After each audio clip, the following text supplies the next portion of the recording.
Chapter 161 Immortal Law _2. When Qiushir's father Wenji. This man was standing by the roadside, watching him with eyes filled with red spider-web-like veins, and even from dozens of feet away, a murderous aura could be felt. Powerful families, sects, and gangs, they were all too oppressive. Their sons could come to bully you, even kill you without issue. But if you dared to fight back, dared not to cower and beg, it would only bring disaster upon yourself. Martial saint, so be it then. Chen Sansi had nothing to fear. The more openly this guy stood here, the more it showed he didn't dare to make a move. It was merely intimidation. Still, I must hasten my cultivation. Just like back in Pyong, I need the refining internal realm to be able to dominate. In Liangzhou, putting aside Sun Xiangzong, one must at least be a martial saint. A long and arduous path. And before I left, my fourth senior brother Fang Qingyun warned me that someone would be looking for me. Was he talking about Wenji or someone else? Master has returned. Si Qin greeted him at the door. After dismounting his horse, Chen Sansi headed straight for the pharmacy. In the yard, he had specifically cleared out a woodshed to serve as a pharmacy and had Si Qinmohua buy a lot of medicine according to the prescription he wrote. He personally prepared medicinal brews for Sister Lan to restore her health, while at the same time honing his medical skills. Medical skill. Ordinary, proficient. Progress, 291/1000. This skill, just like studying, progresses extremely slowly after a certain level. I need to continue learning more advanced medical skills. After arriving in Liangzhou, not only has my understanding of martial arts improved significantly, but my comprehension of medical skills has also gained new insights. It's said that truly skilled doctors can use force or gang qi to assist in refining medicines, reducing the toxicity of drugs, thereby allowing martial artists to absorb more supplemental medicine in a short period of time. The making of treasure medicine involves such processes. Both the age of the medicinal herbs and the techniques of the doctor are subject to stringent requirements. But it is said learning to extract medicine with force is a skill that requires a great deal of time to learn, and the benefits gained are often not that significant. Hence, the vast majority remain ordinary doctors, like those medical officers that Jiang oversees, with only a few who are hopeless in breaking through and interested in this pursuit willing to attempt it. And in the military forces of Liangzhou, there are two precious doctors of the Meridian Passage realm. After the apprenticeship ceremony is over, see if I can seek their guidance. Brother Shi, do you want a son or a daughter?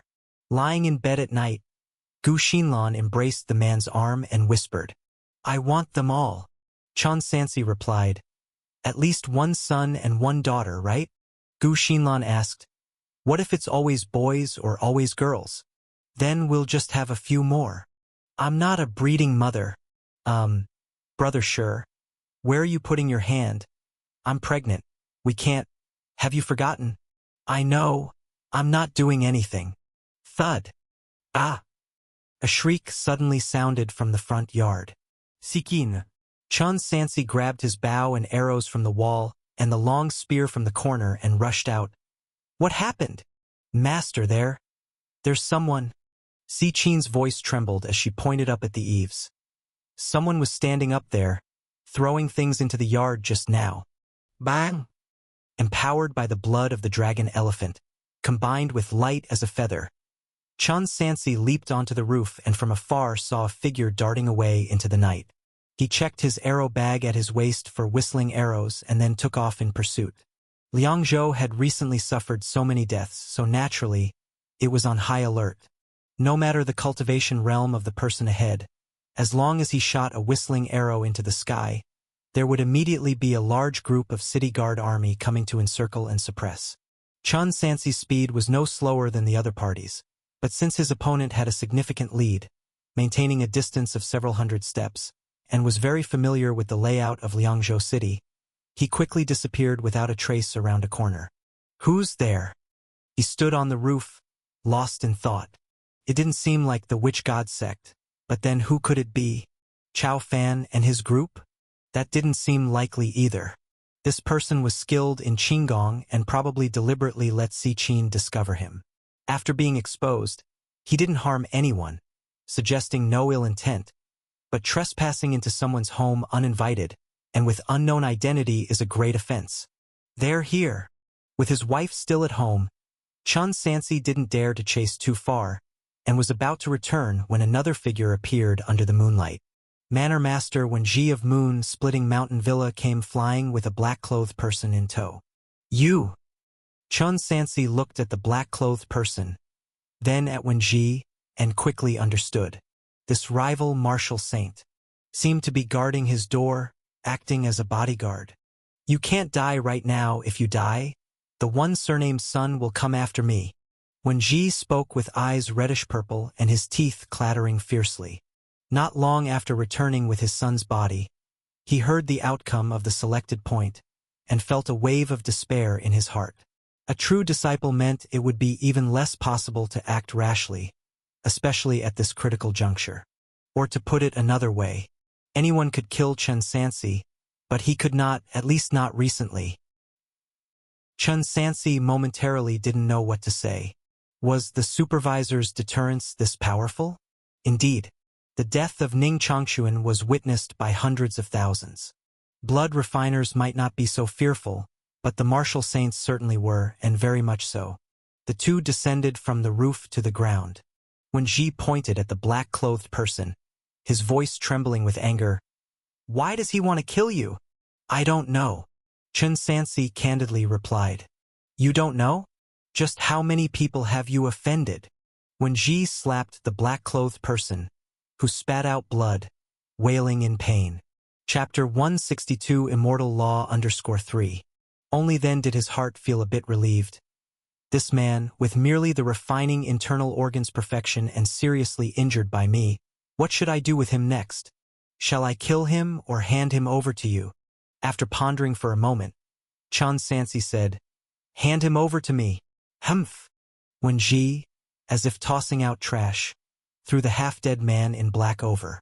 He shouted at the young generals retreating back, "Chun Sansi, I will kill you."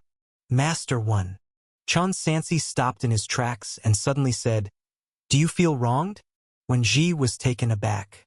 "Your son wanted to kill me. Should I simply accept my fate as a fish on the chopping board? I'll leave you with a saying." Chun Sansi's face was expressionless. To not teach one's child is the father's fault. You mean to say this is all my fault?" When Ji indignantly said, "Then I shall also kill you. I want a fair duel with you, to determine the superior, to decide life or death. Aren't you the transformation and mysterious body? I'll wait until you break through to martial saint. Fine." Chun Sansi promised, "If Master Wen truly intends this, I will face you in the arena when the time comes." To not teach one's child is the father's fault. When Ji stood in the night breeze, silently contemplating this phrase, he was all too aware that it was his son who had made things difficult first. But the deep-seated hatred of bloodshed was not easy to dispel from one's thoughts. A fair duel was something the other party had agreed to. By then, even if he were to beat him to death on the arena, the elephant sect would have nothing to say. I, merely at the refining internal stage, have set a life-and-death match with a martial saint. Chun Sansi felt somewhat helpless as he carried the man in black back home. "My lord!" Si Kinmohua had been waiting at the door, scared out of her wits. Chun Sansi asked, "Did you say earlier that something was thrown into the yard?" "Yes." Si Qin brought over a letter, still tied to a stone. "Good. Do not disturb the lady. Tell her it's nothing and to go to bed early." After giving instructions, Chun Sansi went to the firewood shed. He bound the unconscious man in black securely with rope, then removed the mask to reveal a delicate face underneath, one that looked about the same age as Si Kinmohua. A woman! Chun Sansi, looking at her serene features, was somewhat taken aback. He picked up an arrow as though it were a dagger and first severed the black-clad person's hand and foot tendons, ensuring she couldn't move. After applying medicine to stop the bleeding and keep her alive, he sat down quietly to wait. He had a reason for bringing this person back. Because he had seen a hint of Qingxian energy on her. That's right. The same type of energy that was inside Sun Xiangzong's body. Only it was incredibly faint, almost invisible unless looked at closely, and easy to overlook. If one were to make a comparison, it would be like the difference between the bright moon and the light of fireflies. That's why Chun Sansi had decided to bring her back to find out the truth. Moreover, the fact that she was almost killed outright indicated that this slight trace of Qingxian energy couldn't possibly be enough to save her life. Otherwise, she would have used it by now. Of course, it was still better to disable her first, to be on the safe side. Is there really a method to absorb Qingxian energy? Chun Sansi was certain it was no coincidence. He wasn't sure whether he could uncover a thing or two after becoming an apprentice. If he couldn't get clear answers from this person, he could also take her to the governor mansion. He pulled out a letter, and after opening it, there were only a few words inside. Please, General Chun, come to the Red Sleeve Tower for a meeting 3 days later. Red Sleeve Tower? Chun Sansi recalled the name, which seemed to be a famous brothel in Liangzhou. What did they want him to do? Why didn't they invite him before, but sought him out right after he triumphed at selected point, obviously having an ulterior motive? About 2 or 3 hours later, the woman in black gradually woke up. Then she cried. Chun Sansi scolded. Shut up! The woman cried even harder. I told you to shut up. Clang! Chun Sansi drew the Jinhua sword and pressed it against her neck. Only then did the woman in black quiet down, but she still couldn't stop trembling. Who are you? Chun Sansi warned. I don't have the patience to ask a second time. Seeking Immortal Tower. The woman sobbed. It hurts, it hurts. Seeking Immortal Tower? Chun Sansi remembered the records in the Chronicle of Sects throughout the world. A mysterious sect, with 1,000 years of legacy, solely dedicated to seeking immortal traces. What do you want from me? My master sent me. The woman in black was at the peak of her grievance. I was just delivering a letter. What gives you the right to treat me this way? Nonsense. Chun Sansi said coldly. Why deliver a letter without going through the front door? Because we are mysterious. The woman in black replied matter-of-factly. What kind of reasoning is that? Chun Sansi pressed further. Why seek me out at the Red Sleeve Tower? I don't know. I really don't know anything. I was just here to deliver the letter. There was no ill intent. The woman in black, terrified and unable to move, chattered her teeth as she spoke. I only know it seems related to immortal law. Please let me go. I beg of you, woo-woo. Immortal law? Chun Sansi fell silent. He couldn't entirely trust nor disregard her words. He could, however, judge that she truly had no malice. But he felt no guilt either.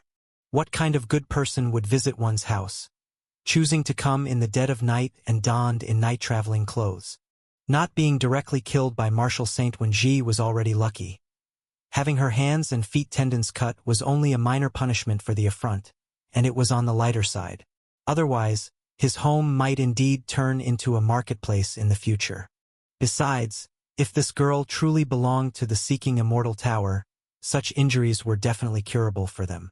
Killing her was not necessary. The Seeking Immortal Tower is shrouded in mystery. Chun Sansi did not have sufficient strength and saw no need to make an enemy for sure. As for whether or not to go to the appointment, that could wait until after the sect initiation ceremony. With this in mind, he said, You can leave now. Woo-woo. The woman in black just cried. Chapter 163 Immortal Law _4. Chun Sansi realized that the person he had temporarily disabled would be paralyzed for a long time without treasure medicine to treat her. After thinking it over, he lifted the woman onto his shoulder and left the house. The woman, full of resentment, murmured, Just take me to the Red Sleeve Tower. Today was truly the most unlucky day of her life. She was just delivering a message. How could she have encountered a martial saint? Without so much as a question, he plunged so many knives into her, utterly savage. Where was the rumored hero who helped civilians across the river, the Good Samaritan? He was just downright evil. Luckily, he didn't dare to kill her. It seemed that the reputation of Seeking Immortal Tower still held some sway. Wait! Where are you taking me? The woman who had just breathed a sigh of relief suddenly realized they were going the wrong way.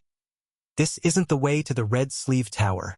The man carrying her was running so fast that the street scenes on both sides swiftly changed and receded.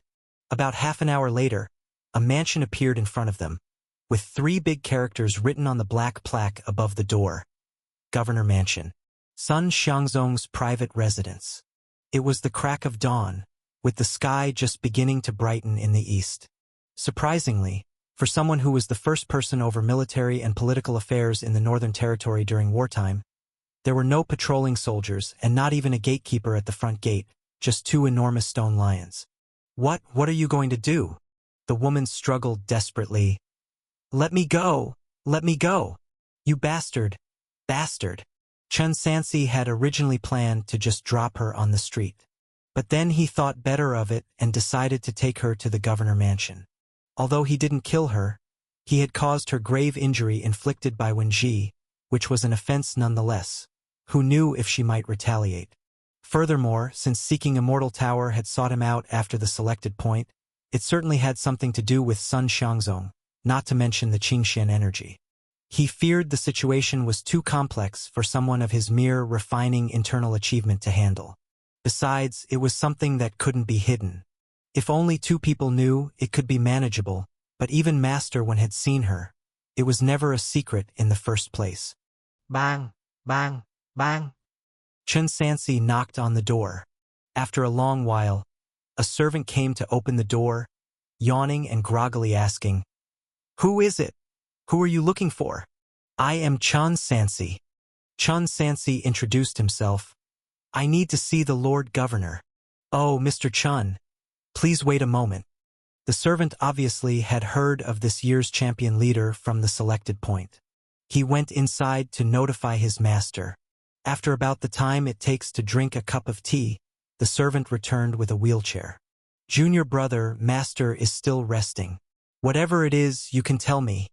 Fong Qingyun looked at the blood-covered woman on Chun Sansi's shoulder with puzzlement and said, "What's this about?" "Senior brother for." Chun Sansi put the woman down on the ground and briefly described what had happened. "I'm not exactly sure what's going on, but I'll leave it to you." "Seeking Immortal Tower?" Fong Qingyun commented with interest. "It's been many years since they've shown themselves.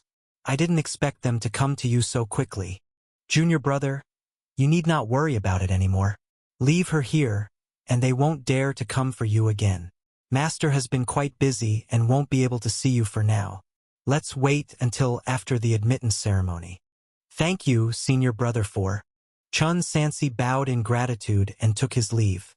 As he walked a few steps away, he looked back one last time at the Qingxian energy on the woman's body, flickering like fireflies. It seemed that it wasn't only Sun Governor who knew how to absorb Qingxian energy. Seeking Immortal Tower must have also grasped some methods, albeit clumsily, so clumsily as to be almost useless. At least it had no effect on the woman in black. Chun Sansi's internal injuries were still a bit painful. Too lazy to walk, he summoned Qian Sun, who was still sleeping at home, to carry him. On the way back, he saw Master One, who had not slept all night, sitting at a tea stall at the corner of the road at the end of the mansion's district. Was he guarding the gate for me all night? Chun Sansi. When Ji questioned, "Who exactly is the person in black? From which sect or faction? And why did they want to kill you? Tell me everything immediately." Master One need not concern himself. Chun Sansi said without looking back. "You think I want a medal?" When Ji stood up abruptly. At the very least, if this kid died within a few days of the selected point's end, he would never wash himself clean even if he jumped into the Yellow River. "I have taken the person to the Governor Mansion. If Master One wants to know, he can go and ask." Chun Sansi lightly flicked the whip on the slightly grumpy Qian Sun, speeding away. "Outrageous!" When Ji roared, reducing the table in front of him to splinters. You. The tea house owner pointed accusingly, his voice trembling. "I'm going to report this to the Governor Mansion." "Shut up. I'll compensate you with silver." It took Chun Sansi 2 days, using the healing treasure medicine given by Senior Sister 9, to recover from his internal injuries, and then he resumed his cultivation, aiming to break through to refining internal organs perfection before the end of the month. Small achievement and perfection were indeed worlds apart. Had he also been able to unleash a blood explosion, would he have needed to exert so much effort against Chao Fan? Cultivation technique, unity spear technique, small achèvement. Progress. 829/2000. The higher one ascends in the martial arts realm, the slower the progress naturally becomes, and even the body of Martial Saint was no exception. Otherwise, there wouldn't be so many people stuck at a certain realm. The speed he had attained was, in part, thanks to spiritual grain. If outsiders knew, they would certainly marvel at his rapid progress. But Chun Sansi was still dissatisfied. It wasn't greed, but sheer necessity. With Chao Fan, seeking Immortal Tower, and Moon-splitting Mountain Villa all keeping a close eye on him, he could not always rely on the protection of the 8 camps and the governor. After all, even immortals can't be everywhere at once. Not to mention, they were all quite busy in their daily affairs. Chapter 164 Immortal Law _5. Recently, all the main generals from the camps gathered solely because the major battle had just ended and they needed recuperation as well as coincidentally, it was time for selected point. It's estimated that soon afterwards, they will disperse across various places in the Northwest 3 states. Ultimately, one has to rely on oneself. The development of immortal treasures is really too low. Chun Sansi's application of abnormal fire was just like a primitive person who had just learned to use fire, directly burning the spiritual grain he consumed into ash, wasting who knows how much essence. It would be nice to find a container that could withstand the temperature of abnormal fire. Iron pots have been tried. Mystical weapon. He suddenly remembered the mystical weapons mentioned by Sun Buki. The metal used to forge mystical weapons can transmit force and must be of extraordinary quality, which could be seen from the Jinyue sword. If there was a container made from forging mystical weapons, even if it couldn't completely withstand the temperature of abnormal fire, it'd still be okay. At worst, it could be used as a consumable. Within the 8 camps, there are doctors at the Meridian Passage realm, and the containers they use might just be forged from mystical weapons. Of course, this is just a guess for now. If that doesn't work, then it's only hunting left. Chun Sansi, after much thought, knew that the only way to speed up his cultivation was to resort to his old trade. He wasn't lacking treasure medicine or spiritual grain, and the saber-toothed tiger meat was almost gone. Only by continuing to hunt exotic beasts could he increase his cultivation speed even faster.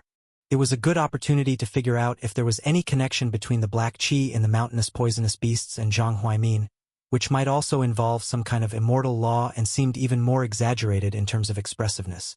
From Meridian Passage directly across to Mysterious Phenomenon. Lost in wild thoughts, Chun Sansi practiced the Unity Spear technique twice more, then put down his weapon and returned to his bedroom to change into clean clothes before heading out with Gu Xinlan to Xia Temple. Ever since becoming pregnant, Gu Xinlan often mentioned going to pray for the child's safety and blessings. It was her first time becoming a mother, so it was natural for her to feel nervous. If a visit to the Taoist temple could provide some reassurance, that was certainly a good thing. The Su couple was already waiting early in the courtyard. On the way, Subin talked about Xia Temple. General, after we came to Liangzhou, I had quite a lot of free time, so I wandered around quite a bit and even visited Xia Temple twice. It's very popular, not just with common folks, but many martial artists also like to go. Brother Bin, the common people like to worship gods and Buddha for emotional comfort, which I can understand, but why do martial artists like to go there to offer incense and prayers? Chun Sansi felt there was only one possibility. Could it be that they provide good medicine for martial artists? A simple woman like Mrs. Tong definitely wouldn't know about these things. Asking her would be like asking in vain. You guessed right. Subin replied, the visiting worshippers, if willing to pay 30 taels of incense money, can get a bowl of nourishing spirit soup, made from a secret recipe, which is said to bring peace of mind and greatly assist martial cultivation. It's just that the price is really high. No wonder. Chun Sansi became interested. Xia Temple was located 30 li outside the southern gate of Liangzhou, in Wangyun Mountain. To reach the mountaintop, it was necessary to climb dozens more li. Sister Lan, are you tired? Let me carry you. Where do you see a man carrying his wife around? Ah! Before Gu Xinlan could finish speaking, she found herself with a slip of her feet, riding on his sturdy back. She quickly clung to his neck to prevent falling. I'm not carrying you. I'm carrying the child. The weight of 100 and some pounds was almost negligible for Chun Sansi. Along the way, he indeed saw many martial artists. Some even came up to greet him voluntarily. Gu Xinlan had heard some, "Brother, sure, you're quite famous, huh?" Brother Bin continued talking. Chun Sansi asked, "Tell me about the origin of Yun Temple and the cultivation realm of the Taoists there." It is said that Yun Temple was already there when the Great Shang dynasty was founded, and the incense has been very prosperous ever since. However, there hasn't been a high-realm martial artist in centuries. Only the current temple master has reached Huajing perfection and is about to break through to the Meridian Passage realm.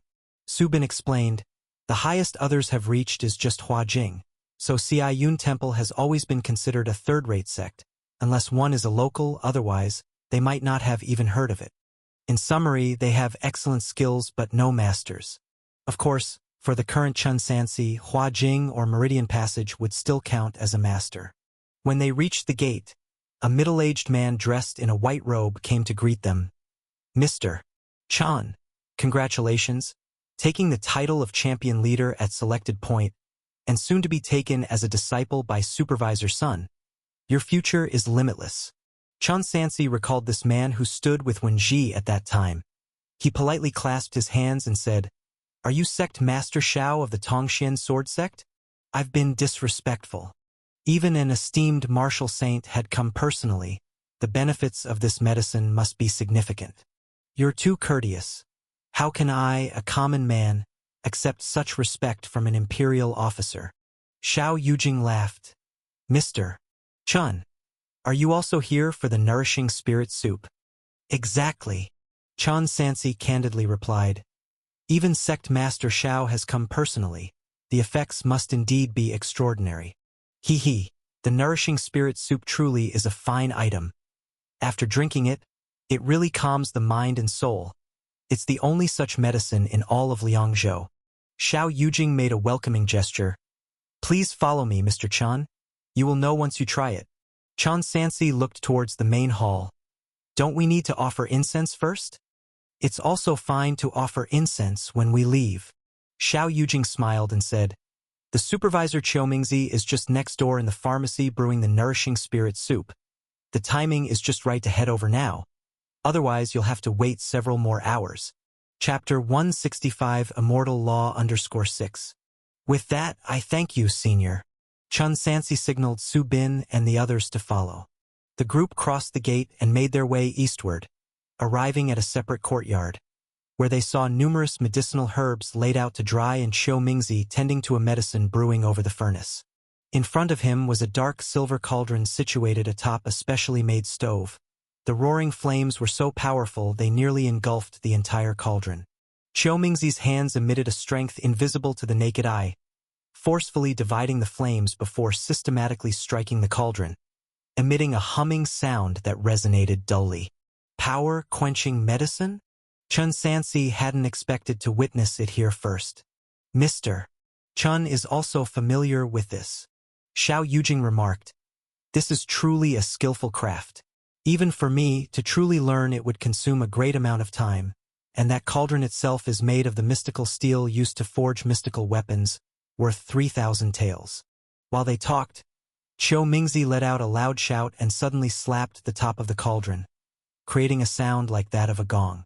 Immediately, a junior Taoist rushed up to douse the flames with prepared cold water as quickly as possible. Sizz! In an instant, white smoke filled the air. Qiu Mingzi carried the cauldron to a pavilion nearby before returning to greet the group. Fortune is boundless as the sky, heavenly venerate. The humble Taoist greets the two benefactors. True one, we are well acquainted. There's no need for such formalities. As Xiao Yujing spoke, he introduced Chun Sansi at his side, exchanging pleasantries and courtesies. Qiu Mingzi served them each a bowl of nourishing spirit soup. Nourishing spirit soup. After consumption, it aids focus and mental tranquility, beneficial for breakthroughs in cultivation. Not only the effects of the medicine but its formula and production method as well. Chen Sansi easily unraveled them and realized that after achieving Huajin, he could also brew this medicine himself. Once he was certain it was safe, he drank the potion and also procured a bowl for Su Bin. 30 taels of silver. To Chen Sansi it wasn't much, but for Su Bin and the rest at their current level it was quite expensive. They likely came before just to pray for blessings, probably not willing to indulge in the medicine. Moreover, this substance did not seem to be of substantial help in improving cultivation. Its main effect was calming the mind, even more so than wise mode. In such a state, it was indeed conducive to breakthroughs in cultivation, but of no use to him. Chen Sansi exclaimed, "The technique of power-quenching medicine by Qiu Mingzi True One is truly exceptional. Chen has surely broadened his horizons today. The benefactor flatters me. The secret technique is handed down by my ancestors, and I still have much to learn." True One. Chen Sansi placed his hand on top of the cauldron. "To be honest, I also have some knowledge of the healing arts. After achieving Huajin, I would like to learn the technique of power-quenching medicine, but I lack a proper cauldron. I wonder if True One could gift me one.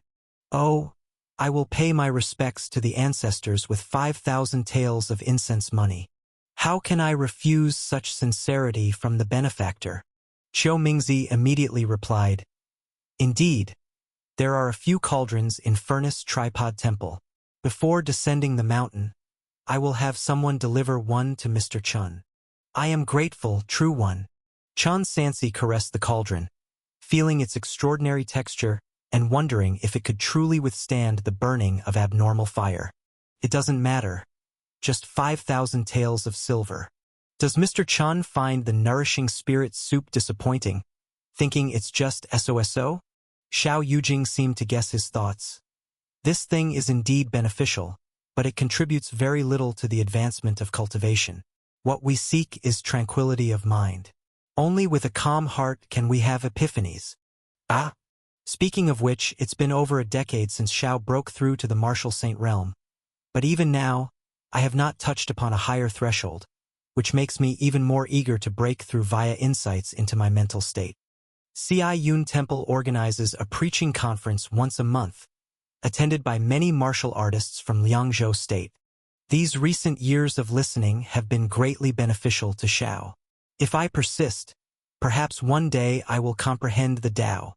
If Mr. Chen is interested, you may join us next time.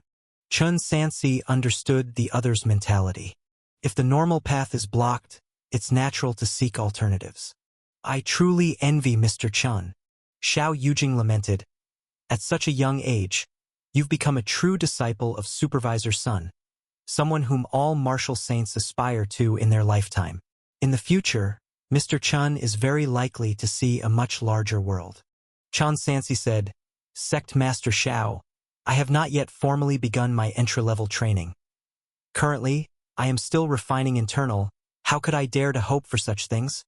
After finishing the nourishing spirit soup, they went to pay respect by offering incense at the main hall. Streams of worshippers continued to come and go. The entire Taoist temple was bustling from inside out, and the scent of sandalwood pervaded every direction, inescapable. After all, this was a place where even martial saints came to worship, so ordinary martial artists would naturally be inclined to follow.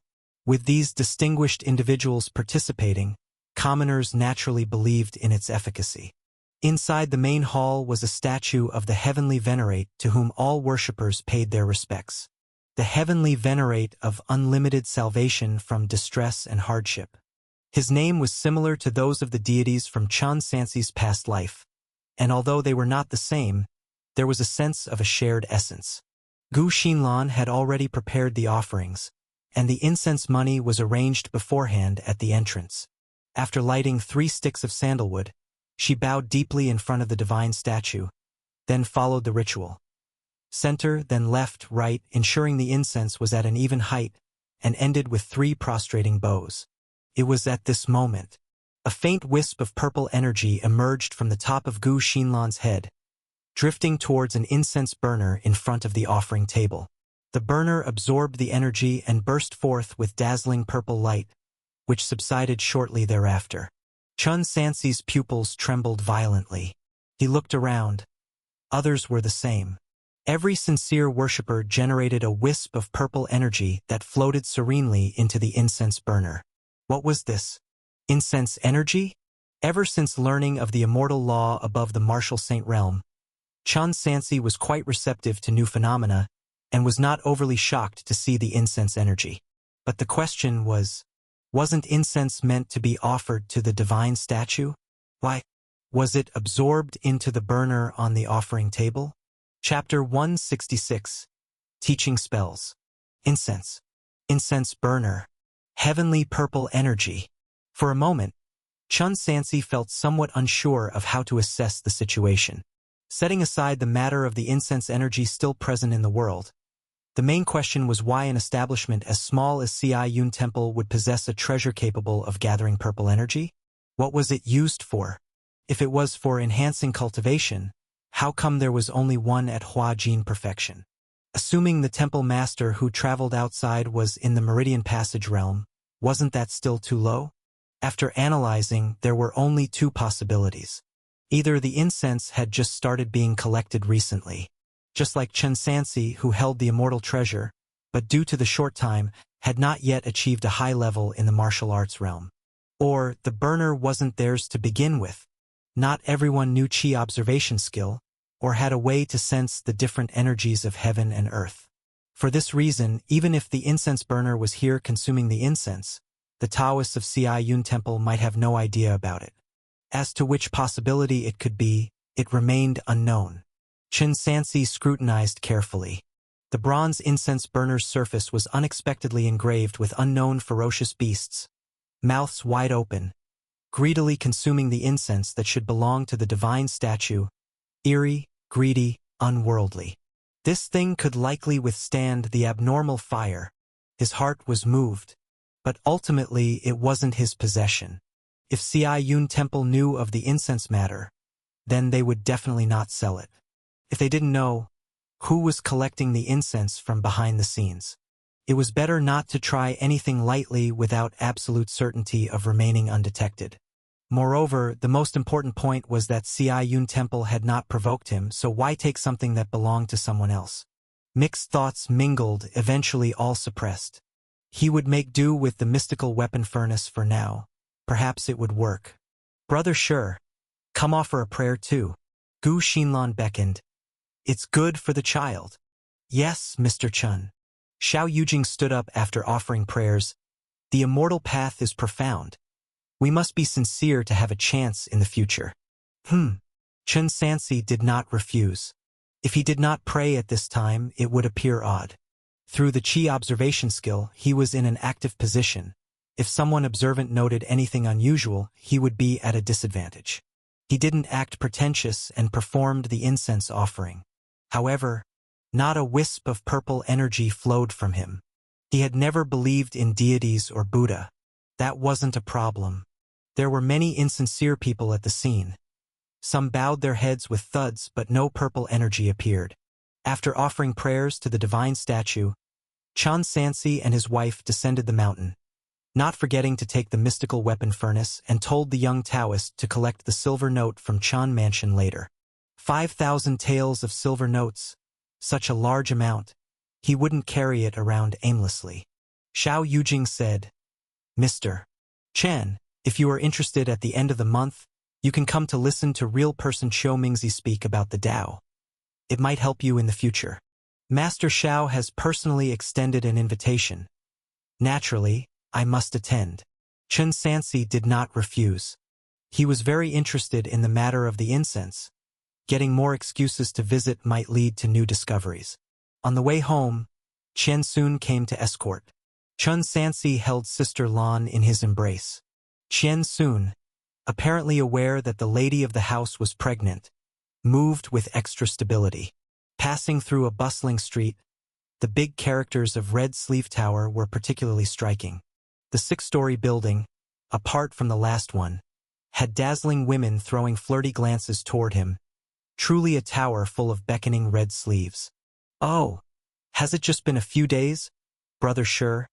And you already miss this kind of place?" Gu Xinlan noticed his gaze. "No, I have serious business." Chun Sansi shifted his gaze away. "Seeking Immortal Tower. Most likely someone was hiding inside Red Sleeve Tower, not that the whole brothel was the Seeking Immortal Tower. The woman from a few nights ago, unknown how she was now. But if even the supervisor couldn't handle it, there was no use worrying about it. Several more days until the mentorship ceremony. After meeting the supervisor, he should be able to clear everything up. Before that, he would continue to cultivate.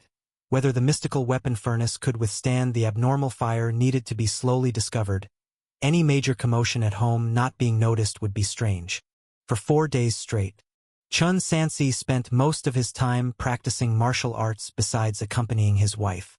Cultivation technique, unity spear technique, small achèvement. Progress 1055/2000. The proficiency progress had finally crossed half. According to the current pace, he should achieve great success of refining in 2 months. Apart from that, these days people were still dying continuously within the sect. Just not as many. It's getting weirder and weirder. Before he had the Qi observation skill, Chun Sansi was essentially blind, unable to pry into higher-level secrets. Up until now, he increasingly felt that everything, seemingly separate, was interconnected. Liangzhou, and perhaps even the entire world, might soon undergo dramatic changes. "My lord, Mr. Sun is here." Ziqin came to report. "I know." Chun Sansi got dressed with the help of Mo Hua in a new blue robe sewn by Sister Lan. Habitually took his big bow and reed leaf spear, along with the Zhenyue sword at his waist, then boarded the carriage. "The mentorship ceremony is about to begin," Sun Buki explained. "Today's schedule involves all the true inheritors, inner sect, and outer sect disciples together, watching this year's new entry-level disciples perform rites, categorizing them into the reserve camp, then dividing their posts according to realm and selected point results." "Reserve camp?" Chun Sansi asked. "Yes." Sun Buki nodded. "The vacancies in the 8 camps aren't enough, plus my father wants to expand the army, so we simply combine the disciples with the Liangzhou soldiers to form a reserve camp. After expanding, we'll select personnel from this batch of disciples for the newly established 4 camps. Chapter 167 Teaching Spells _2. For new camps had been established. This meant that the Governor Mansion's military strength was to be expanded to the 12 camps, and by then it would have over 150,000 troops. Of course, expanding the army was a long process. Mustering military supplies, training troop sources, forming units. Even if soldiers were drawn from existing garrison soldiers, it would still take at least a year and a half to complete.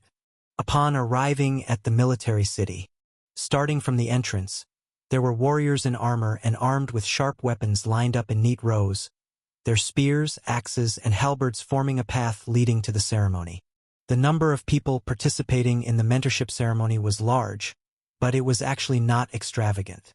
There was virtually no decoration that wasted labor or cost, just a wooden platform, and entry-level disciples were arranged in teams based on their performance.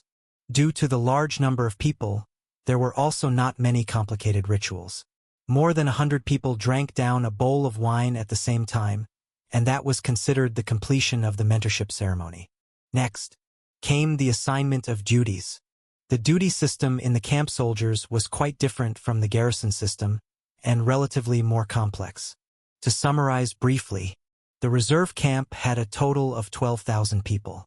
The highest commanders were the camp general and the deputy general, and the remaining 12,000 were divided into 4 parts: front, back, left, and right, with 1 assistant general for each part, totaling 4 assistant generals. Below them were the 1,000 captains, each in charge of 1,000 soldiers. The captain in charge of 500 people. The 100 captain in charge of 100 people. The team armor in charge of 10 people.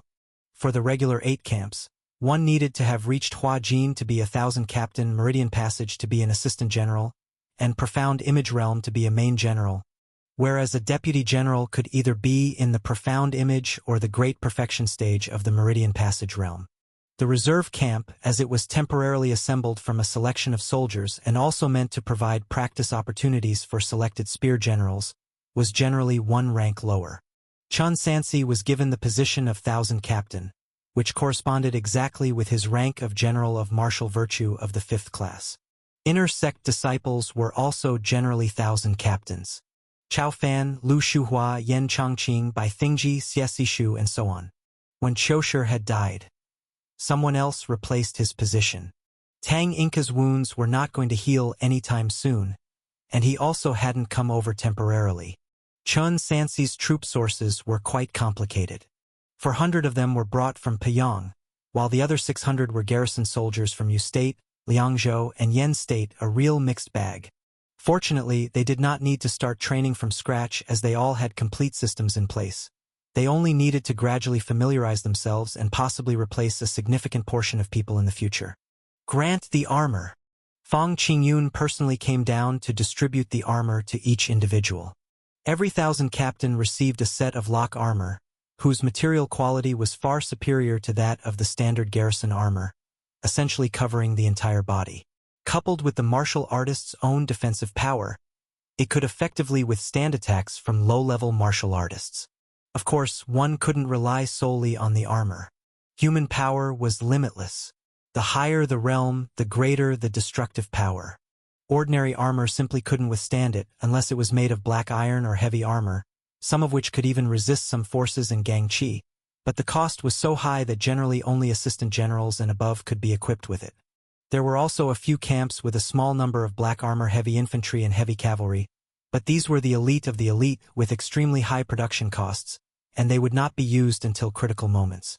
After the granting of armor, it was time for the distribution of cultivation techniques. Outer sect disciples could go to the book collection pavilion to freely choose, and when practicing, they were instructed by the profound image realm main generals, provided they were available.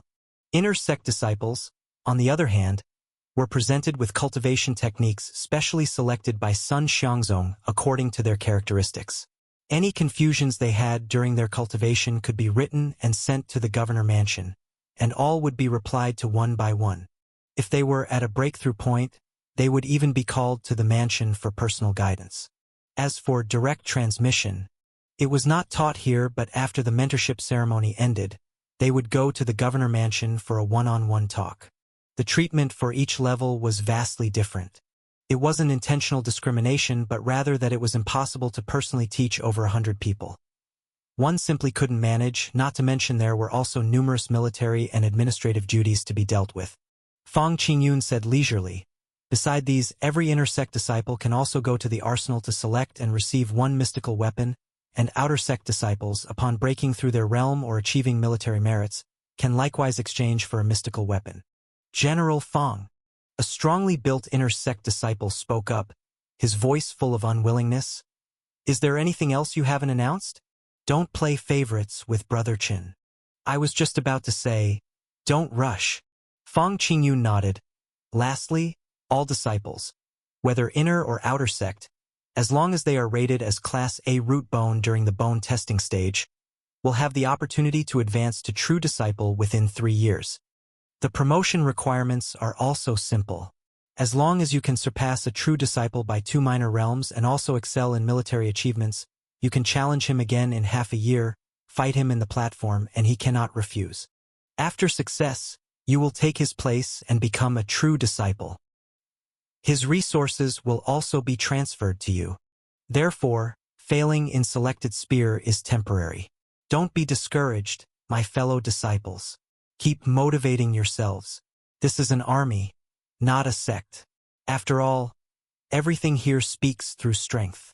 This rule had always been in place, serving as a way to motivate everyone. As the words ended, Chao Fan, Lu Shuhua, and others almost all cast a staunch gaze towards Chun Sansi, evidently becoming determined challengers. For the vast majority of people, the method of breaking through above Martial Saint didn't matter. The court provided unlimited resources, which would continue to be supplied until one could no longer break through after 3 years. Chapter 168 Teaching Spells _3. Even for those like Lu Shuhua from great and influential families, raising a martial saint required draining all their resources, and sometimes that still wasn't enough, it depended on luck. In the past, not so many were tempted to try, because the champion leader mostly dominated the martial arts competitions with overwhelming victories.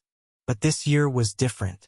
Chun Sansi had only achieved refining internal organs small success. Many of them had reached refining internal organs perfection and would be able to transform their energy soon, standing a great chance to snatch the position of the true inheritor. After the mentorship ceremony concluded, the crowd dispersed on their own. Starting from tomorrow, they would need to report to the barracks daily, to train or carry out missions. Princely heir, you're about to transform your energy. In Hanwen earnestly expressed his concern.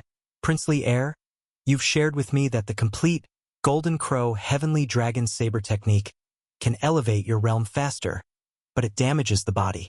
You are still young. In the future, heaven rewards the diligent. Chao Fan interrupted him. To suppress him by a mere small realm level and still not win, if this princely heir were to be overtaken by him, wouldn't that be even more disgraceful? How could I afford not to try my hardest? Previously, he had relied on the set boundaries of the platform to gain a suppressive advantage. Otherwise, the defeat would have been even quicker and more brutal. This gave him a full measure of pressure and motivation in his heart. Moreover, Chao Fan continued, don't forget, I came to Liangzhou partly for Sun Xiangzong, and partly to establish my authority in the military. If I could take control of the Northern Territory's military power, my position would be more secure. The imperial family, in most cases, does not have just one descendant. Not to mention competition for the position of crown prince, even the position of princely heir is coveted. He had several brothers back home, especially the last time he visited the palace. He saw his youngest brother riding on Grandpa's neck. If he could make a name for himself in the Northern Territory, only then could he be truly worry-free. Princely heir. In Hanwen looked full of worries. He might flatter on ordinary days, but unlike when Shosher, he and Chao Fan grew up together and truly cared for each other. Hanwen, you don't understand. Chao Fan forced a bitter smile tinged with self-mockery. We Chao family members are born noble, but we also live burdensomely. Once we lose, it's not just our position at stake but our entire fortunes and lives. How could we not fight our hardest? Princely heir. In Hanwen, clenching his fist, declared, the only thing Hanwen can do is to assist the princely heir with his life. Hanwen, in private you don't have to call me princely heir. Just calling me brother Fan is fine. Chao Fan patted his shoulder, speaking with an air of gravity. If one day I truly attain that position, I will still rely on you as my right-hand man. I wouldn't dare. In Hanwen bowed respectfully. Chao Fan did not persuade further, just gazed at the departing figure of Chun Sansi, clenching the azure dragon crescent saber in his hand even harder, driving it inches deep into the ground. He was determined to win, using all of his might. Junior fellow apprentice, please come in. At the governor mansion's gate, Fang Qingyun said with a smile, Master is waiting for you in the backyard. Senior brother, let me push it. Chun Sansi took the wheelchair from the servant and wheeled him inside. As he officially crossed the threshold, he felt inexplicably nervous. Young master, did you damage my dragon bone carriage? As soon as they returned, a maid approached them. Her tone was respectful indeed, but it also carried real reproach. I just touched it, Sun Buki argued. Your thing was already broken. Don't put the blame on me. Young master, you must fix it for me. It took a month to craft it myself. The maid dragged Sun Buki toward the side yard, not forgetting to bow before leaving. General Fang, have met Mr. Chun. Similar situations continued to occur. The servants in Governor Mansion observed the rules, yet they did not show any signs of oppression, giving off the vibe of nannies rather than slaves. Passing by a courtyard, they even heard the sound of reading aloud. The mansion has a private school. Fang Qingyun explained, Both maids and family servants can study here. If they pass the assessments held by the mansion, they can shed their lowly status and take part in the imperial examinations. Practicing martial arts is also an option, as there are specialized instructors here. But it stopped a few years ago because doing so led the capital city to suspect that they were nurturing insiders to infiltrate the court. Even if they learn and practice martial arts, they can't shed their lowly status. It all depends on their personal interest. Why aren't you saying anything, junior fellow apprentice? Is it that you find it unbelievable? This doesn't match the descriptions in the Saint books about strict hierarchical distinctions where everyone knows their place, from the ruler to the ruled. Chun Sansi nodded slightly. It is surprising, but what surprised him was that such a scene should not exist in this world. It seems you aren't too shocked either? Fong Qingyun was somewhat taken aback. He didn't dwell on it, but instead explained, Master, being born a slave, nearly died from beating for being insubordinate. Fortunately, the current emperor redeemed him and gave him the opportunity to learn martial arts, allowing him to climb to where he is today. But he has never been happy. Especially as he aged and rose in ranks, he saw more and realized the unhappiness increased. But he couldn't pinpoint the problem or know how to solve it. Later, Master encountered an immortal who enlightened him, leading him to transform the mansion in this way. Indeed, since then he has felt much more at ease. An immortal? Chun Sansi caught the essential word. Does an immortal truly exist in this world? And Governor, has Master really met one? Chapter 169 Teaching Spells _4. Perhaps he is an immortal. At least that is how Master used to call him. Fong Qingyun recalled, his tone filled with admiration. Mr. May appeared 3 times in Master's life, in his youth, middle age, and old age. Every time he would help Master see through some confusion. Although he didn't offer any help or boost in cultivation. But the improvements he brought to one's mental state were immense. Master said that without Mr. May, he couldn't have persisted to this day. If I have the chance, I also wish to meet Mr. May in person. Did not help to improve cultivation? Chun Sansi asked curiously. Then how do you determine that he is an immortal? He sounded like he did not believe the man was an immortal, but rather like a learned monk capable of resolving mental doubts. Immortal youth, Fong Qingyun emphasized. In his twilight years, Master has seen many people pass away, yet every time he met Mr. May, he always looked as if he hadn't aged. So there really are immortals? Chun Sansi pondered. It seemed that the old emperor's encounter with an immortal was probably true as well. Junior brother. A cold female voice rang out, interrupting Chun Sansi's thoughts. He looked up and saw Sun Li, dressed in a white gauzy pink skirt, greeting him and even slightly bowing, almost making him fail to recognize her. Senior sister, I don't deserve your courtesy. Chun Sansi was flustered. He never expected Sun Li to have this side to her, a proper lady, entirely different from her usual self outside. That's right. Originally, Sister Lan had told him how she worried about scars and even cried over them. At heart, she was still a woman. She, your junior sister, started practicing martial arts just last year. She barely went out before, let alone fought in wars. Fong Qingyun said, the path of martial arts is fraught with anxiety and pain. Everyone felt sorry for her. At first no one was willing to teach her. But then she pestered me every day, and with no other choice, I started teaching her the sword. He suddenly seemed to become a different person, so different from his usual composed demeanor. He emphasized, Junior brother, don't look down on me now that I'm crippled. When I was young, your senior brother was the top genius of the 8 camps. Even the boss was no match for me. That's for sure. It is evident. Chun Sansi knew in his heart. Otherwise, how could he, now crippled, still serve as a main general, with his subordinates utterly loyal to him? We've arrived. Passing through an archway and following a cobblestone path to the end, they arrived at a vast lake that seemed to have no boundaries. Sun Xiangzong was sitting on a rock, holding a fishing rod. Master! Chun Sansi corrected himself. Your disciple pays his respects to Master. Keep it down, Sun Xiangzong emphasized, and after propping up the fishing rod, he gestured for them to come to the pavilion nearby. On the stone table in the center, there was a mountainous pile of books. Chun Sansi glanced briefly and saw that they all appeared to be secret skill books of various types. Quick on the uptake, he stepped ahead of the supervisor to pour the tea.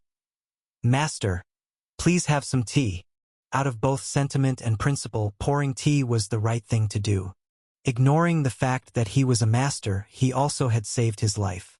Sun Xiangzong looked at the purple clay teapot and seemingly nonchalantly asked, I heard you and your lawful wife have a very good relationship? Very good, Chun Sansi replied truthfully. Is that so? Sun Xiangzong raised an eyebrow. I was thinking of finding you a suitable young lady who could help you with your future prospects, suggesting you change your lawful wife to a concubine. Thank you for your kindness, master, but I do not need it, Chun Sansi said with a salute.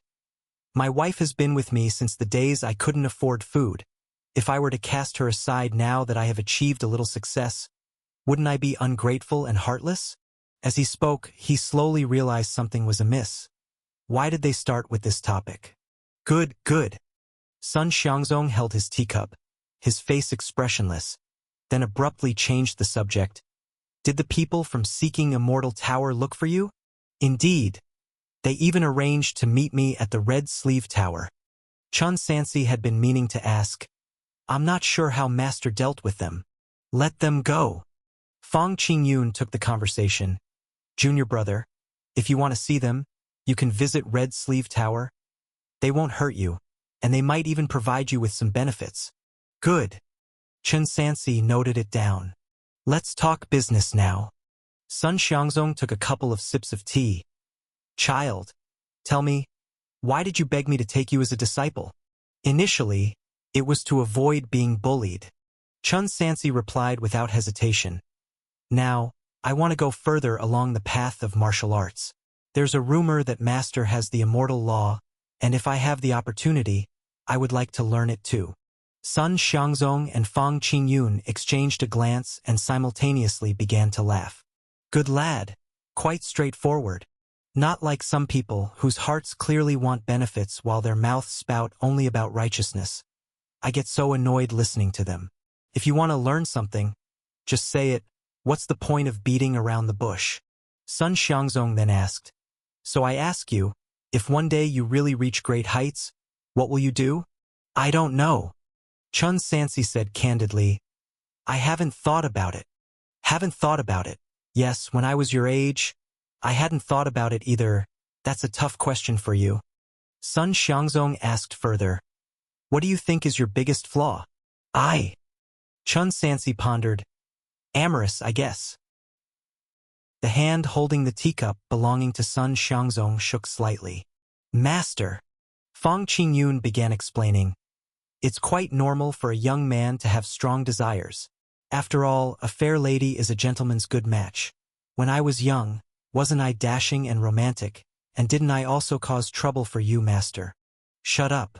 When was I like that in my youth, when I focused solely on martial arts and steered clear of women? Sun Xiangzong glared at them. Correct it. Being amorous is indeed a big problem. Chapter 170 Teaching Spells _5. Master's teachings are correct. Chun Sansi felt somewhat embarrassed. All right, that which you wish to learn, your master shall teach you. Sun Xiangzong spoke seriously. However, the immortal path is an extremely lengthy process.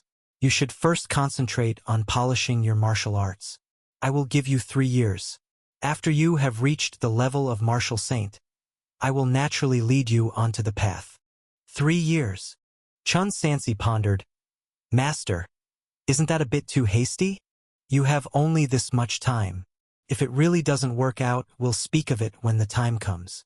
Sun Xiangzong pointed to the mountain of volumes on the table. These are what you'll practice next, including the Hua Jing spear skill. Once you have practiced them all, come to me for the subsequent cultivation techniques. Practice them all? Chun Sansi estimated there were over 100 volumes. Even the same weapon had several different cultivation techniques. They will be useful for you in the future. Sun Xiangzong said, "Surely you do not need this old man to teach you pile work step by step? That should not be necessary." Chun Sansi looked at the cultivation techniques, feeling immense pressure. "Master." Fang Qingyun sent a look, seemingly asking something. "I haven't forgotten." Sun Xiangzong placed his hand on his closed-door disciple. Chun Sansi's whole body jolted. It didn't hurt, but he couldn't move at all. He watched as a wisp of Qingxian energy traveled along his master's arm into his body, circled around, and then vanished without a trace. "Ha!" Sun Xiangzong was slightly surprised and pleased.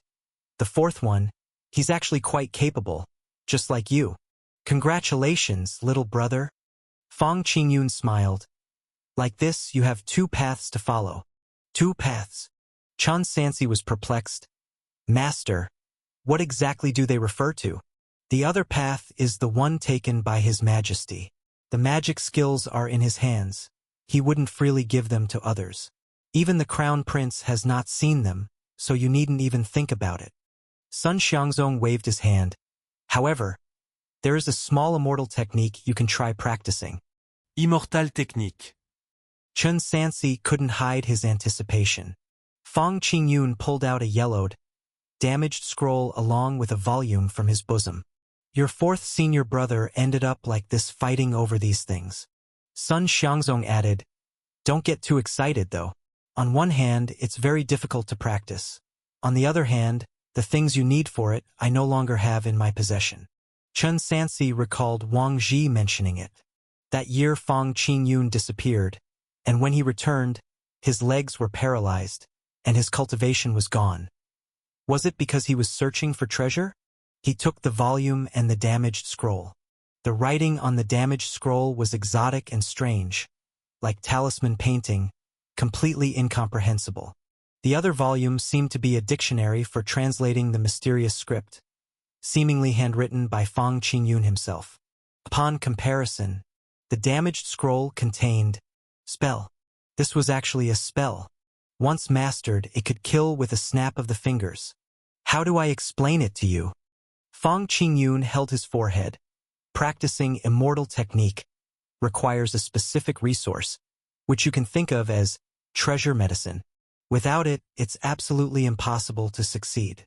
It's about qi, isn't it? Chun Sansi silently thought to himself.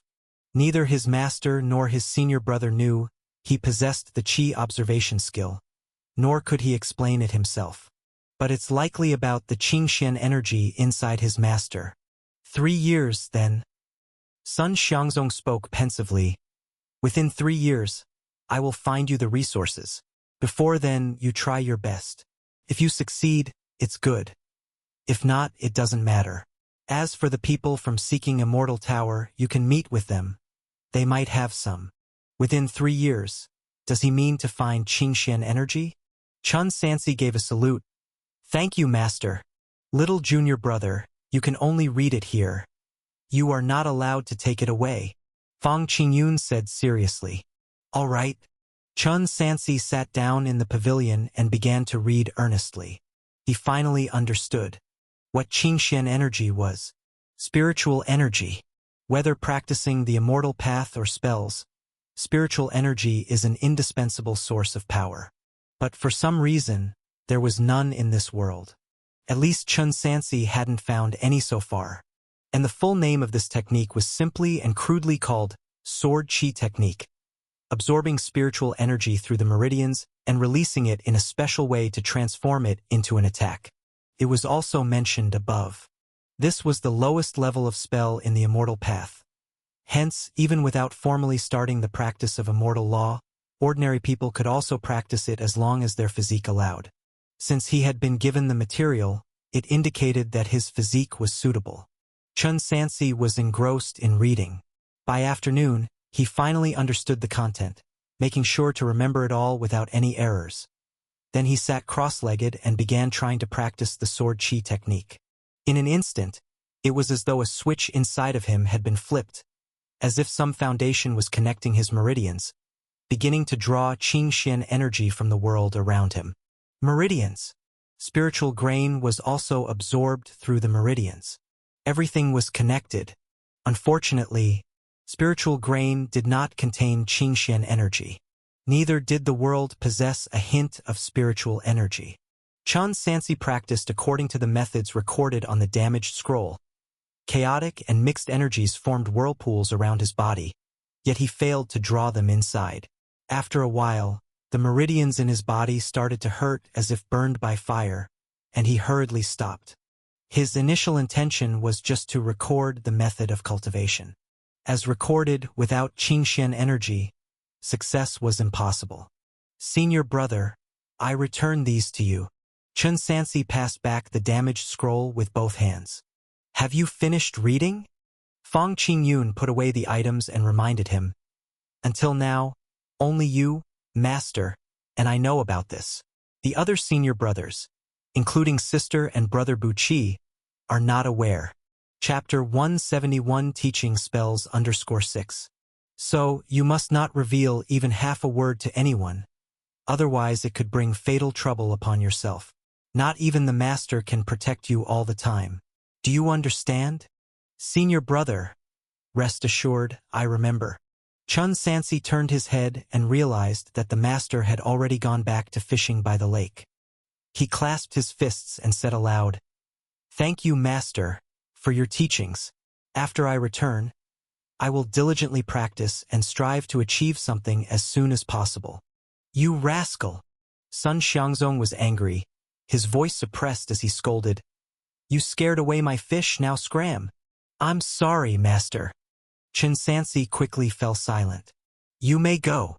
Fong Qingyun said, Today you have officially become a disciple, and all the other senior brothers are waiting at the Dangue courtyard to celebrate for you.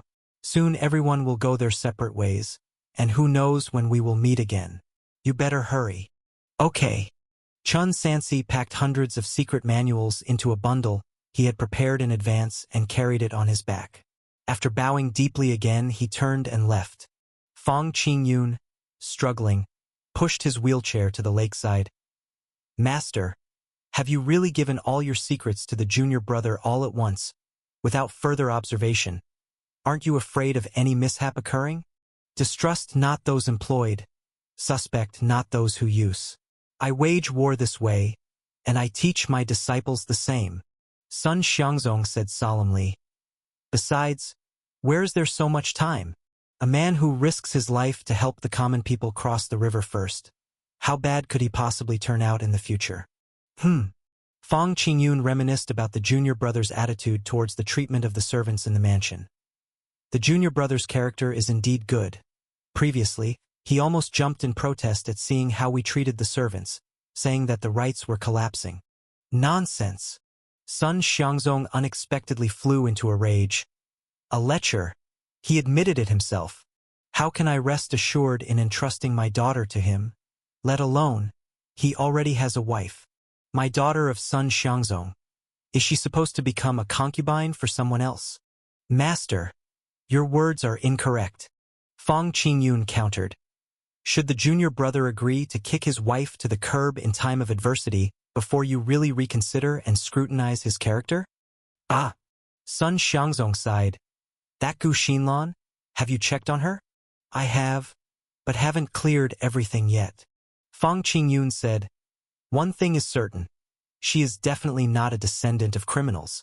If it really relates to that major incident in the capital city from years ago, perhaps her status might even be more distinguished than the junior sisters, making her more than qualified to occupy the position of the principal wife.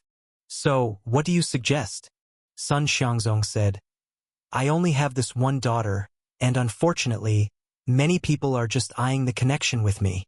The most important thing about this matter is actually up to the junior sister's own will. What did she say? I've inquired about it indirectly, and the junior sister doesn't dislike it. Plus, she often visits the junior brother's house and even doesn't mind taking care of the children. Unfilial. None of my children or disciples are filial, nor are you.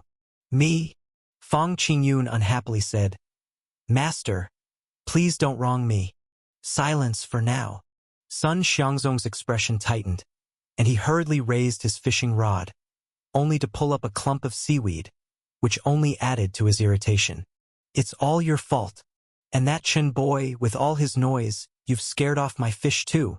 Old four, if you don't find me a good spot with a catch today. Old four, where are you running off to? Squeak, squeak. There, Fong Qingyun was seen pushing his wheelchair away swiftly, disappearing from view in the blink of an eye. Greetings, senior brothers and sisters. In the side room of Dangue Courtyard, a full table of banquet had already been prepared. Old 2, Old 5, Old Chi, as well as 9th junior sister were all present. Oh, my little junior brother, your senior sister missed you dearly. Rong Yanxiu came up and affectionately wrapped her arms around him. Senior sister.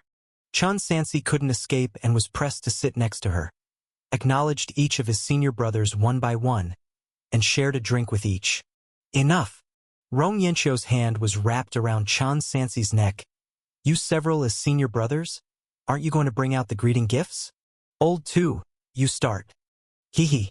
The chubby-looking Old 2 stepped forward, pulling out a silver note from his bosom. I thought hard about what to give, but I finally decided that silver is the most practical. Only 500 taels? Old 2, can you be any stingier?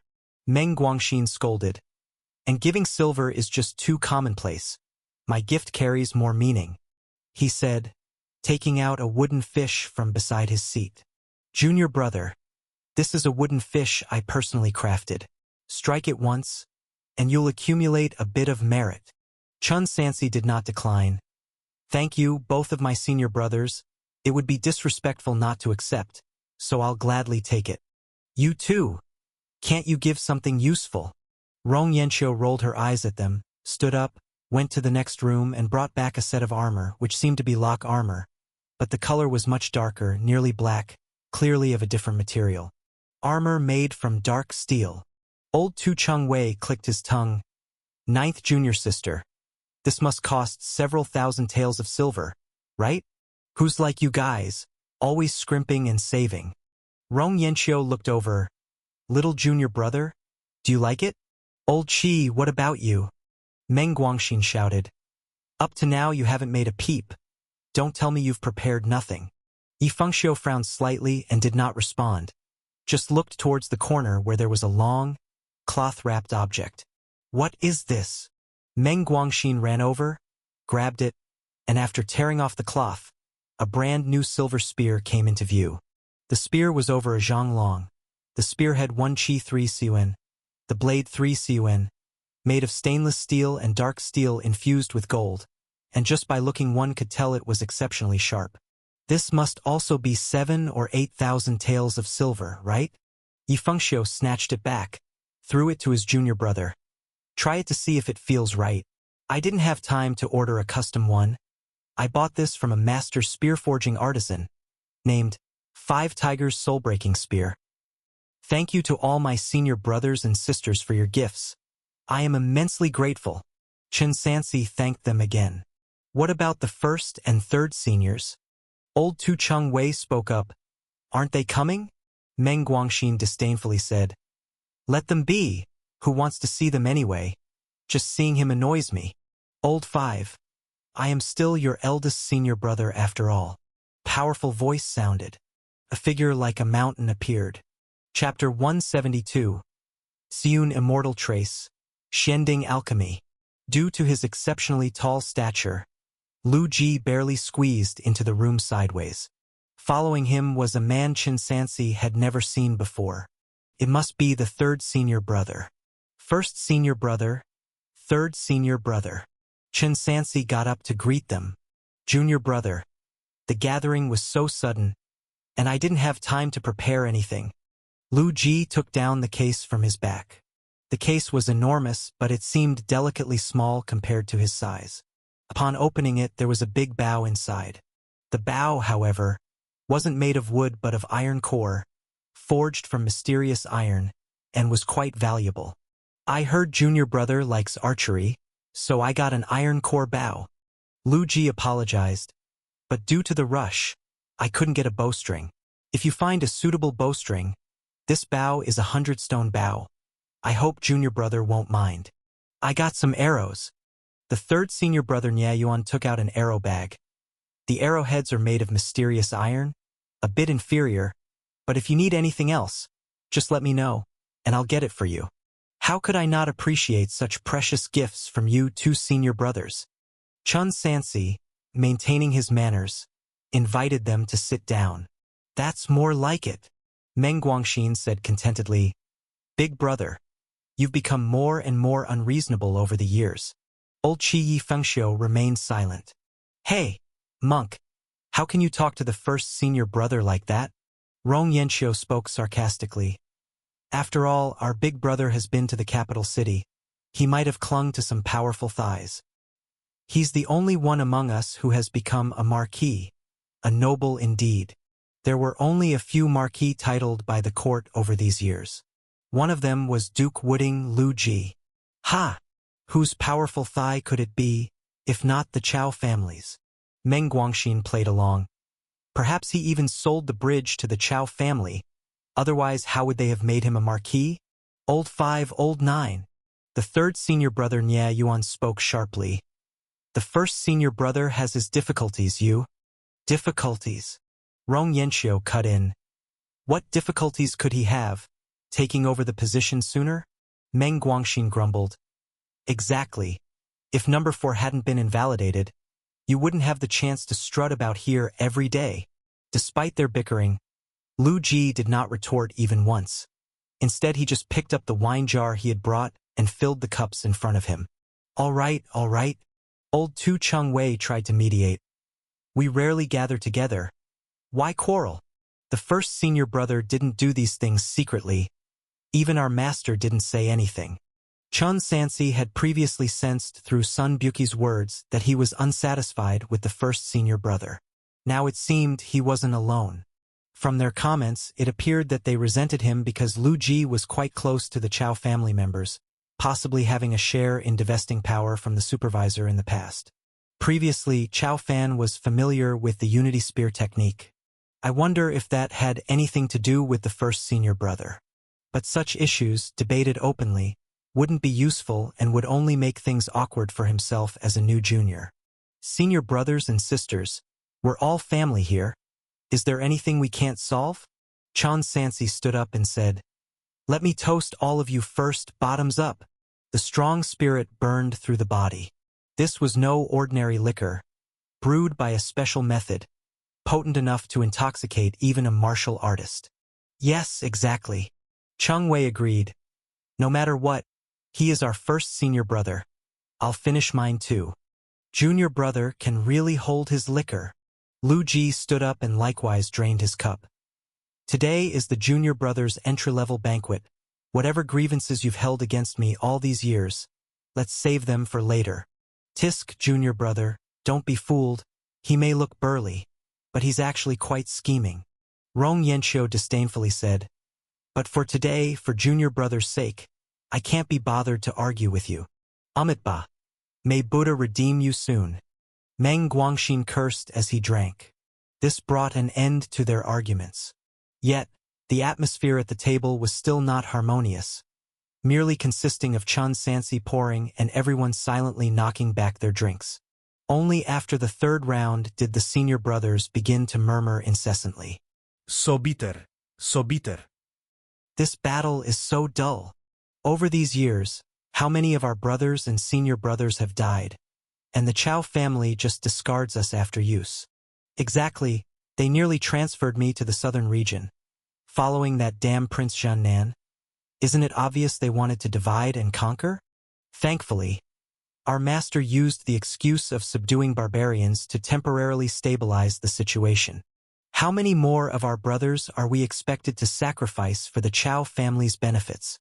Once the barbarians are defeated, it'll still be, when the birds are gone, the good bough is put away. Once the cunning rabbit dies, the loyal dogs will be cooked. Only the master understands the higher cause. What do you guys know? This liquor was potent, several jars down, and it knocked out all the main generals. Only Chun Sansi, Lu Ji, and the third senior brother Nya Yuan were still seated. You must be laughing at us. Lu Ji put down his wine bowl. self-mockingly said. Here I am, the eldest, and on our first official meeting, I get scolded by junior brothers and sisters, truly embarrassing. Do you also hold the same opinions as them about me? How could I disrespect my first senior brother? Chen Sansi replied calmly. You must have some thoughts though. Junior brother, do you understand what responsibility means? Lu Ji, looking at the moonlight outside the window, said sadly. At the age of 8, my hometown went through a war, and my family all died. The master extended his hand and asked if I wanted to follow him. I nodded, and in the blink of an eye, more than 30 years have passed. Chapter 173, Merciful Cloud Immortal Trace, Mysterious Cauldron Alchemy. _2. So, I grew up following my master since childhood. Even before the eldest young master, I was already with the Sun family. I truly considered my master as my father. But master grew old. After that, as the eldest disciple, the eldest brother, I must take on the heavy responsibilities of the Sun family. So there are some things I have to do. What the eldest brother said is true. Chen Sansi, uninformed of the full picture, didn't need to make judgments. More talk led to more errors. It was better just to listen. Lu Ji personally poured him wine, then turned to ask, Junior brother, do you know that you are his closed-door disciple? Chen Sansi replied, It's an immense honor. At his age, he still insists on taking one more disciple, surely. Lu Ji, while picking up some dishes, seemed to ask casually, Is there some secret technique he wants to pass on? The moment when the design is revealed. After a long preamble, talking of hardships and sharing feelings. This statement was probably the real purpose. Chen Sansi found something very strange. The master and the fourth senior brother had instructed that matters regarding the immortal law must absolutely not be divulged to a fourth person, naturally including Lu Ji. But if the eldest brother really was the master's disciple, indeed no different from his own son, why had he not passed on the magic skill for over 30 years? What was the reason? He taught me a lot. Chen Sansi pointed to a bundle placed on a chair by the wall. Over 100 secret manuals, each of immense value. Oh! Lu Ji looked at the bundle, then at him, sipping his wine without speaking. Eldest brother, could you take a look for me? Chen Sansi offered. Eldest brother, being in the martial saint realm, can surely give some guidance to this junior brother. Good, good. Since the junior brother says so, this senior brother naturally cannot keep secrets. Lu Ji set down his wine bowl, indeed began to open the bundle and look through it. But as time passed, the disappointment in his eyes increasingly intensified, and finally, he took a deep breath. Junior brother, this set of boxing techniques, your senior brother has also practiced. The key to it is, he consecutively shared insights into the principles of more than a dozen cultivation techniques. Chen Sansi clasped his fists. Thank you for the guidance, senior brother. Lu Ji slowly put down the booklet. I still have military duties to attend to. I won't stay long. I hope for your understanding. After he finished speaking, he squeezed his way out the door. Junior brother, until next time. The third senior brother Nie Yuan also hurried to follow. After walking a distance, he finally spoke. Eldest brother, how did it go? Nothing at all. Lu Ji shook his head. Those techniques, as long as you are a true disciple, you can all practice. Could it be? Nie Yuan pondered. Master taking a closed-door disciple was just a decoy. He actually had no intention of passing on the immortal law? It's also possible he has just entered. Lu Ji, striding vigorously, who passes on core secret techniques on the first day of entry. Let's wait and see. Then eldest brother, do you need me to keep an eye on him for you? Maybe it's hidden somewhere? Truly, one must guard against others. Chen Sansi sat down again. It seemed very likely that the Unity Spear technique had been leaked by the eldest brother. Little junior brother. While he was contemplating, suddenly a fragrant breeze rushed at him. Take me home. Senior sister. Let me call a maid for you. Chen Sansi hurriedly brushed off the other's wandering hands, then gathered his things to leave the room. Junior brother, Don't mind it. Fong Qingyun sat in a wheelchair, watching the moon as he waited. Ninth junior sister was just teasing you. She's always like that. I know. Chun Sansi casually remarked. I didn't realize that senior brothers and sisters are all so young. Roughly estimating, Sun Xiangzong was also over 90 years old. But the oldest of his disciples, including Lu Ji, was only around 40. It's because the master started taking disciples late. Fong Qingyun explained. The 8 camps initially were recruited by the master and his seniors together. Later, as the seniors died, it turned to brothers. After the brothers, it turned to juniors.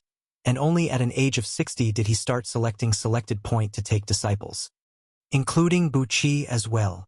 Master spent the first half of his life obsessed with martial arts, building achievements, and only after turning 60 did he think of continuing the family line, leaving behind 5 children, from which only Bu Qi and Sun Li remain. He only married at 60? Chun Sansi found it unimaginable. Martial arts practitioners were strong and healthy. This age was not problematic, but could one really abstain for the first 60 years? A tough person, no wonder he achieved so much. I'm here waiting for you to tell you. In 2 days, I will start a journey to the capital with Master. Fong Qingyun didn't wait for the other to ask, continuing to explain. Expanding the army is a major matter. Just a petition won't suffice. Master and I must personally go to the capital to meet the emperor, to convince His Majesty to agree. Chun Sansi understood. Expanding the military force to 150,000 was a terrifying figure. Naturally not a trifling matter, and even the emperor alone couldn't decide. It required discussions on multiple fronts to finalize. Old 2, Old 5, and Old Qi. They all have to return to their respective stations. Fong Qingyun stated, Old 1 and Old 3 will be in Liangzhou, but Ninth sister will also stay to keep you company for a while. She can be trusted.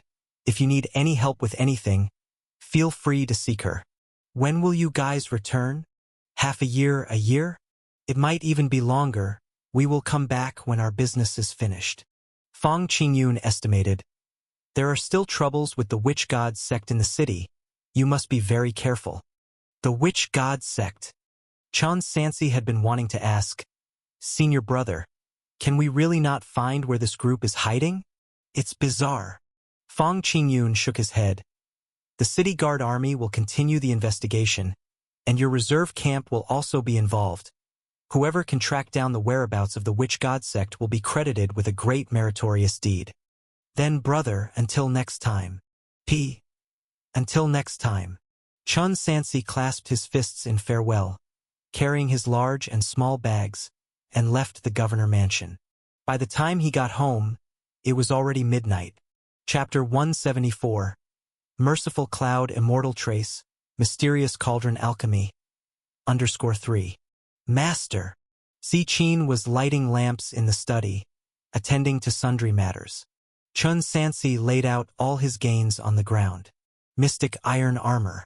Its utility in future battles need not be elaborated upon. 5 Tigers' soul-breaking spear. Chun Sansi examined it carefully. Though it wasn't as high quality as the Jinhua sword, it was definitely a top-notch weapon that conducted force excellently. He figured he wouldn't have to worry about finding a better weapon before reaching the profound image realm unless he stumbled upon something superior. As for the iron core bow, it was also good, but it lacked a string.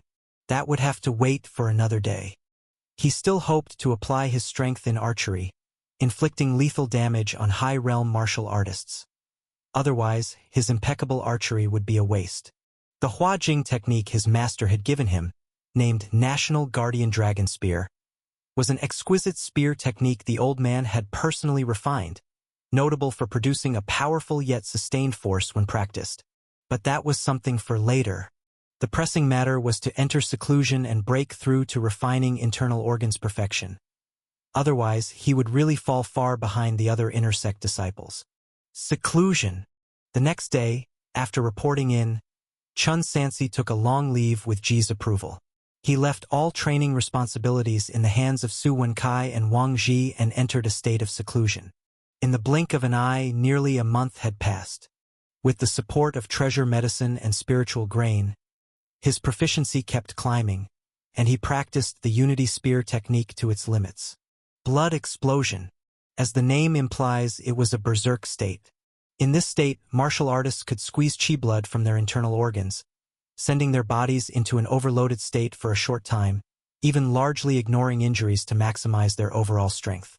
Those who could maintain this berserk state longer naturally held more strength in actual combat. However, due to the immense energy consumption, most martial artists could maintain it for about 10 rounds, the more talented for roughly 30, geniuses for about 40, and Chow Fan for around 50 rounds. Therefore, the blood explosion state was primarily reserved for life-or-death situations. Chun Sansi danced wildly with the 5 tigers' soul-breaking spear in hand, feeling the blood of the dragon and elephant within him surge to its peak until suddenly, everything came to a stop. The blood in his body abruptly ceased flowing, becoming as still as dead water without a struggle.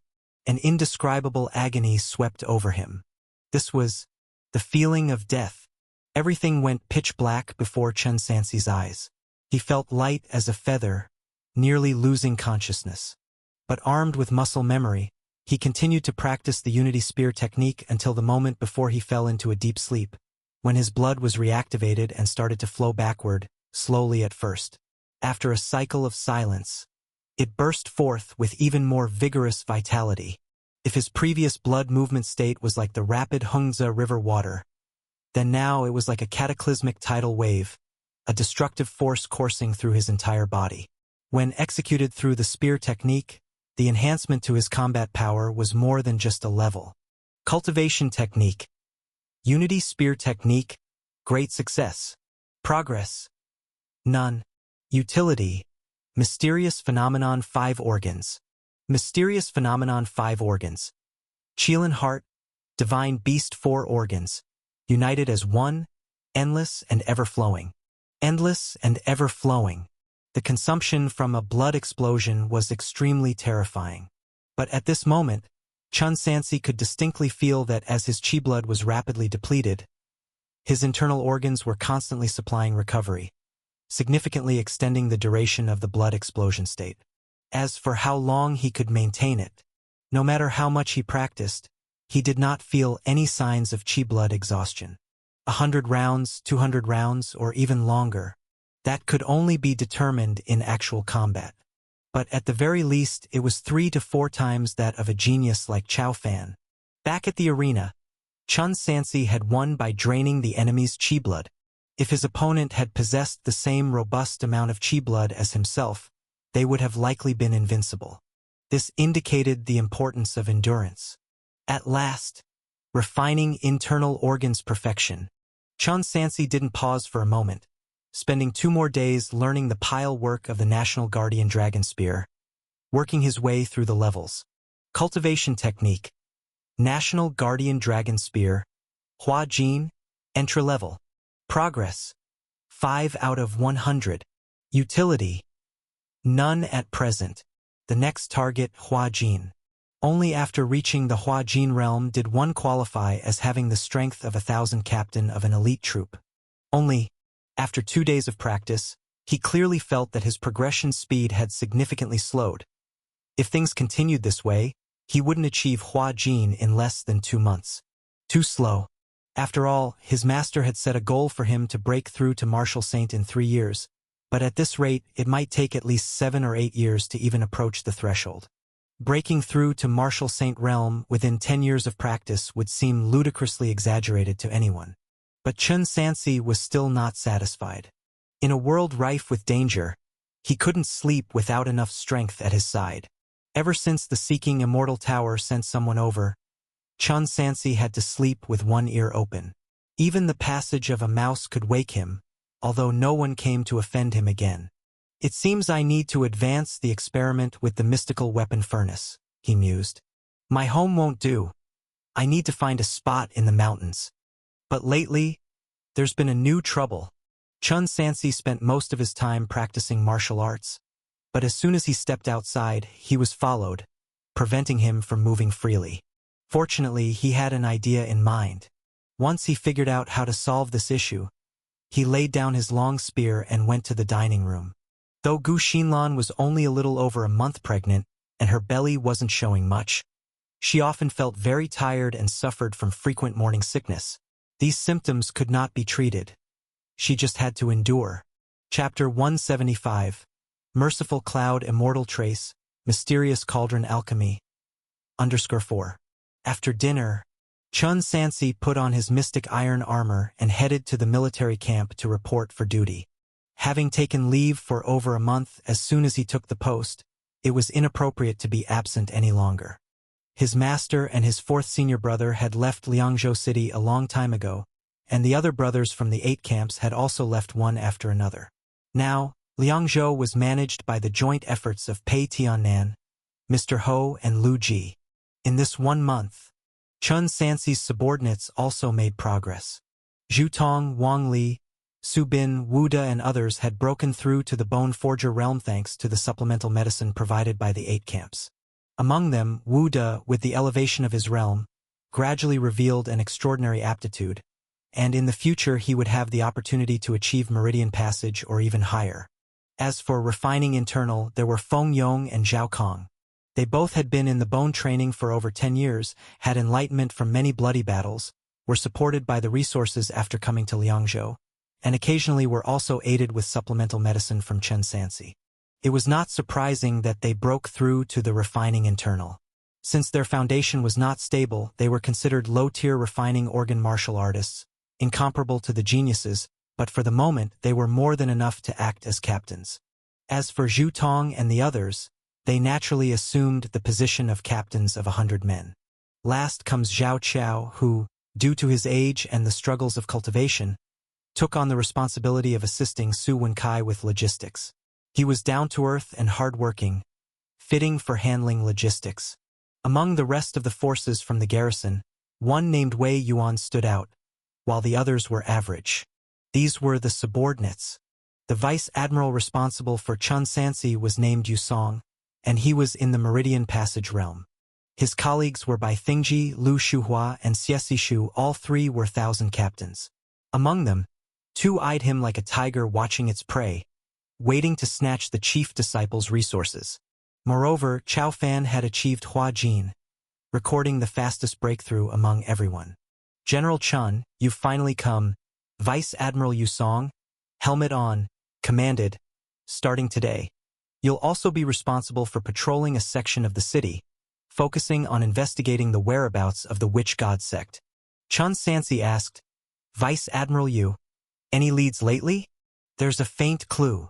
Yu Song said cryptically, we may have caught a big fish recently. You'd best be on standby at any time, General Chun. Don't miss out on this excellent opportunity to distinguish yourself. All right. After receiving his assignment, Chun Sansi led his men on patrol. 10 men a team, a total of 100 teams were divided, responsible for both inside and outside the city. He led a team to the south of the city, planning to visit Ci Yun Temple later when his shift ended today. Today was the monthly sermon, a large gathering. All the martial artists invited from Liangzhou would attend, mostly sect leaders of sects. The least among them were above the Hua Jin realm. He was an exception, having been invited by Xiao Yujing. Nourishing spirit soup alone could not keep the incense of the martial saint burning. There must be some mystery in the monthly sermons. Besides, Chun Sansi also wanted to seize the chance to investigate the incense. Without the spiritual energy necessary for practicing spells in the world, he wondered if incense could be substituted. Could the person stealing the incense be doing it for this reason? But so far, he had not found any Taoist who exhibited an unusual aura. Could it be a temple master wandering outside? City guard army, you bunch of trash. While passing by the gate of a sect, someone started cursing at them. When will you guys catch the Witch God sect? Do you know how many of us have died? Yuyang sect, a second-tier sect in Liangzhou City with a history of 200 years. Due to its last 2 sect masters barely reaching the initial stage of Hua Jin, it fell to the low end among the third-tier sects, maintaining itself by taxing the fishermen's fish tax thanks to the river they owned. If Shunzi had been born in Liangzhou City, fishing would mean being exploited further. Let's see if we can get Shunzi back. Chun Sansi pondered. He was now somewhat an official too, and it shouldn't be too much of a problem to pull some strings later and get Shunzi a service job. If he could bring him to Liangzhou, Shunzi could become his assistant. I'm talking to you lot. A disciple wielding a fish spear charged towards them. Seeking death.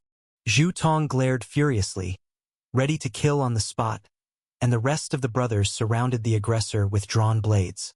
Hold! Chun Sansi signaled for his brothers to back off. He had always disliked the disciples of sex, but that didn't justify wanton slaughter. We are investigating the witch god sect and will inform you of any results. Bullshit. How long has it been? The sect disciple was relentless. If you ask me, it wouldn't be surprising if this is the work of your 8 camps. Exactly. The other disciples chimed in. Otherwise, why have hardly any of your military men died? It's always our sect disciples who end up dead. Chun Sansi, not wanting to waste words, left with his men. That evening, he spent silver for his brothers to dine at a restaurant, while he alone headed to Ciayun Temple for the sermon. Mr. Chun. At the gate, he encountered Xiao Yujing and Wenji. Sect Master Xiao. Chun Sansi greeted. Manor Master 1. You're here too. Wenji looked around. Old Xiao? Did you call for him? Xiao Yujing nodded in confirmation. Humph. Wenji left with a flick of his sleeve. Hee. Don't take offense, Mr. Chun.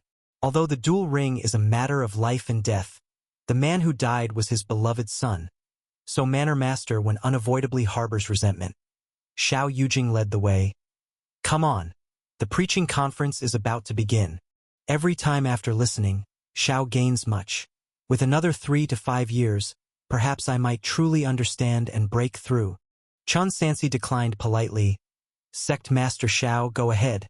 I plan to pay my respects and offer incense first. It seems Mr. Chun is very sincere. Xiao Yujing left first.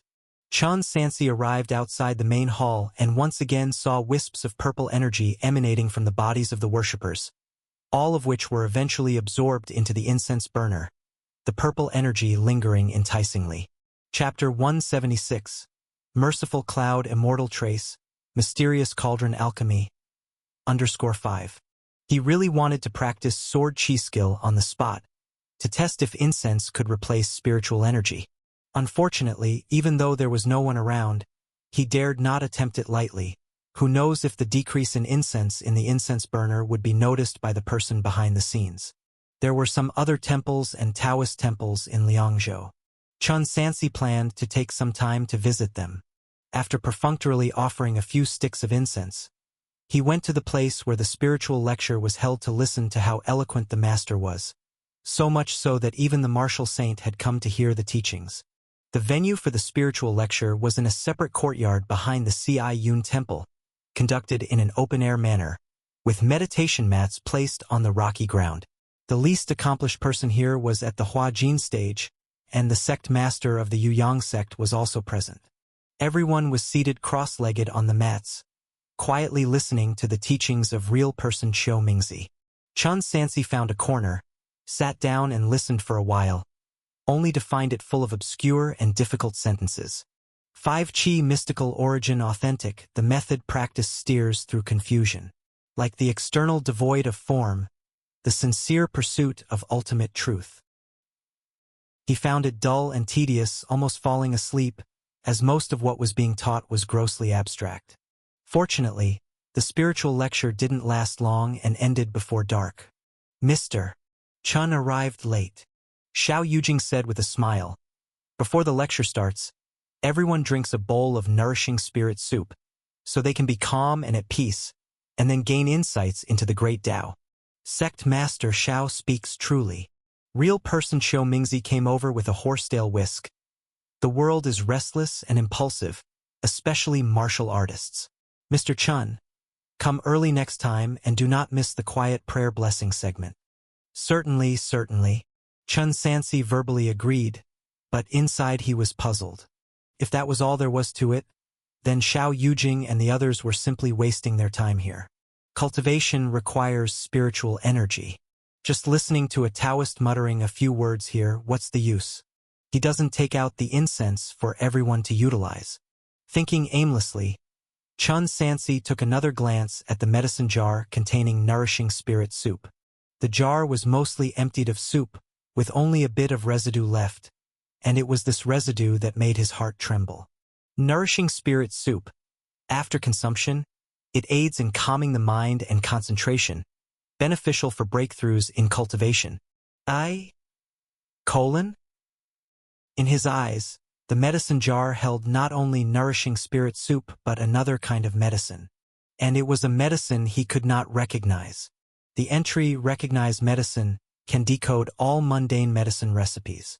If he couldn't recognize it, it could only mean the other kind of medicine in the jar is not a mundane medicine. Immortal elixir. How could an elixir from the immortal realm appear here?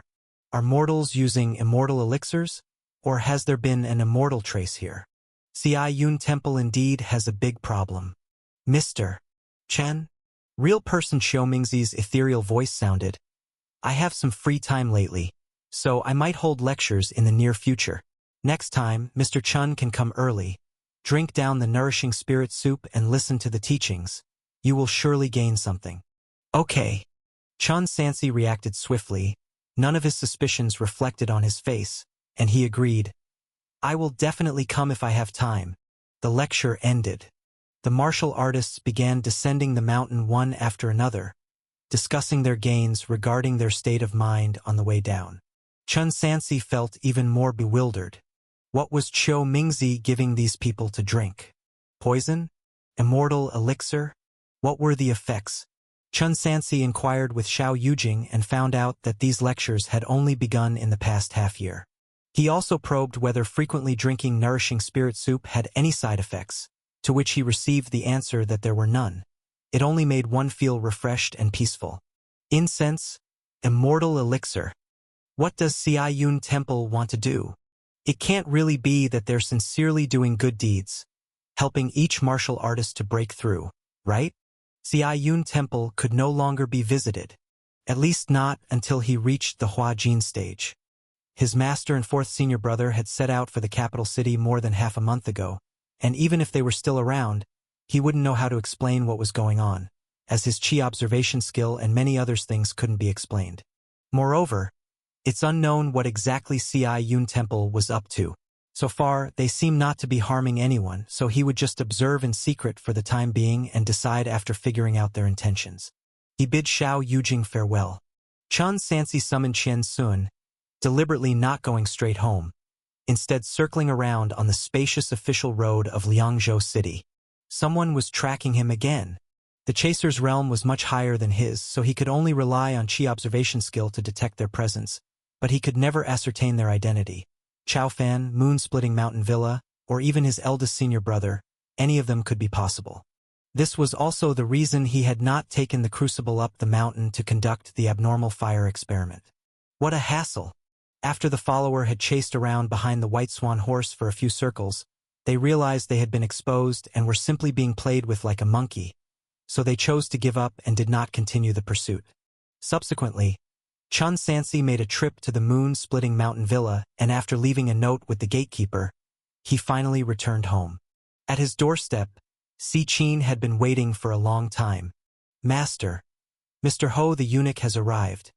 He's waiting for you in the guest room of the front courtyard. He is?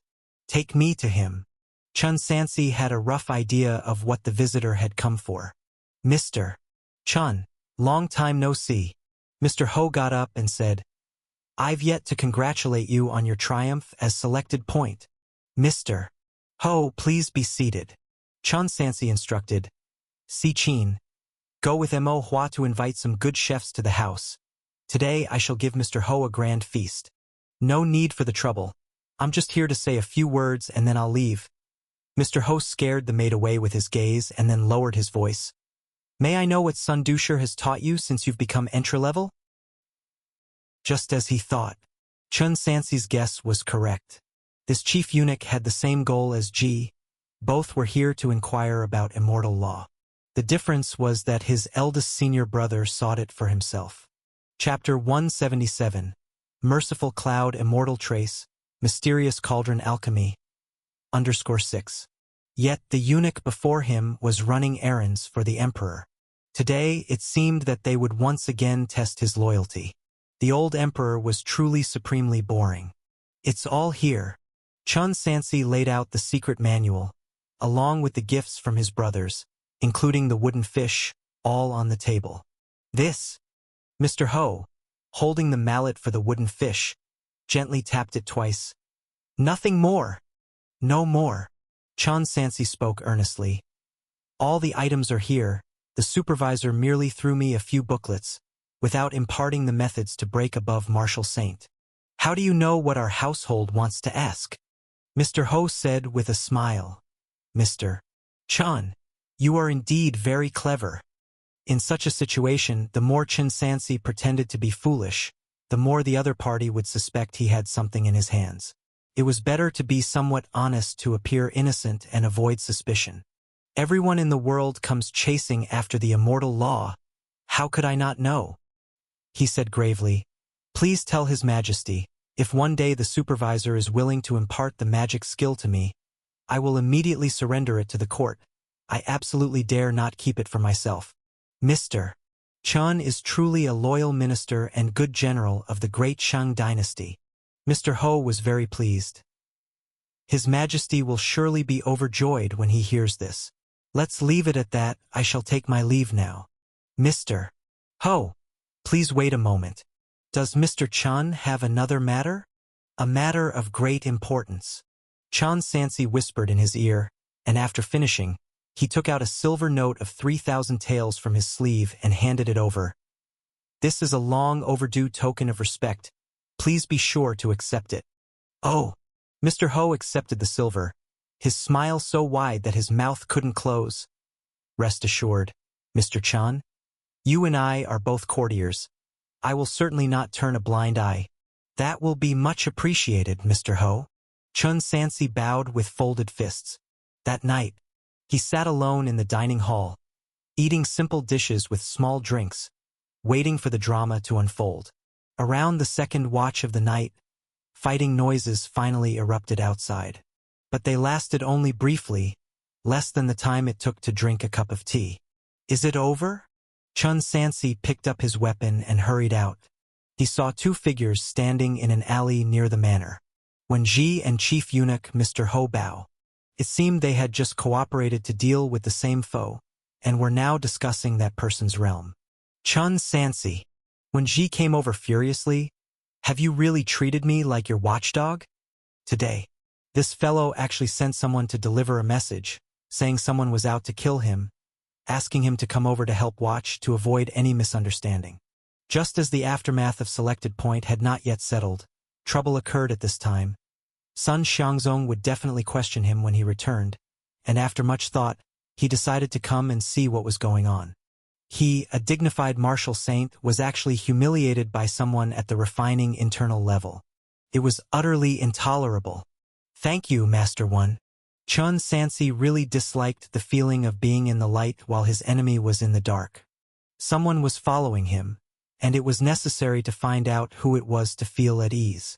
Since the opponent was of a high realm and he could not detect it himself, he needed to shake people up. And he wasn't afraid of the opponent becoming desperate since they were only following, which showed they dared not act openly. If Wen Ji hadn't come, he would have been the most suspicious. Now that he dared to come, it meant it was someone else. Mr. Chun, that person was also a profound image realm great perfection. Mr. Ho said sternly, moreover, his skills are exceptional. Even Master One and I together couldn't detain him, but I did strike him once with my palm technique, which is poisoned. He will need at least 2 months to recover. Profound image realm? Great perfection? Chun Sansi roughly knew who it was. Third senior brother. Currently, second, fifth, and seventh senior brothers were not in Liangzhou. Brother Fong had mentioned that senior sister 9 was completely trustworthy. First senior brother's features were too distinct, making him unsuitable for tracking tasks. The chances were slim that other sects at the profound image realm, with no grudge against him, were tracking him. So, it must be third senior brother. Was he instigated by first senior brother? He noted silently in his heart. Mr. Ho, when Ji said angrily, "You saw with your own eyes. This matter has nothing to do with me. If that Chen boy dies at his hands, don't blame me. I take my leave."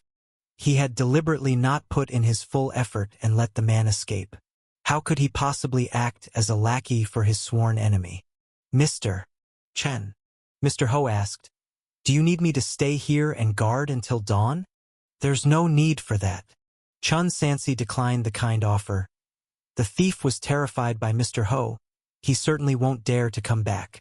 With such commotion, whether the tracker was indeed third senior brother or not, he definitely wouldn't dare to return in the next few days. As for after that, he would see then. Mr. Ho, you should go back and rest early.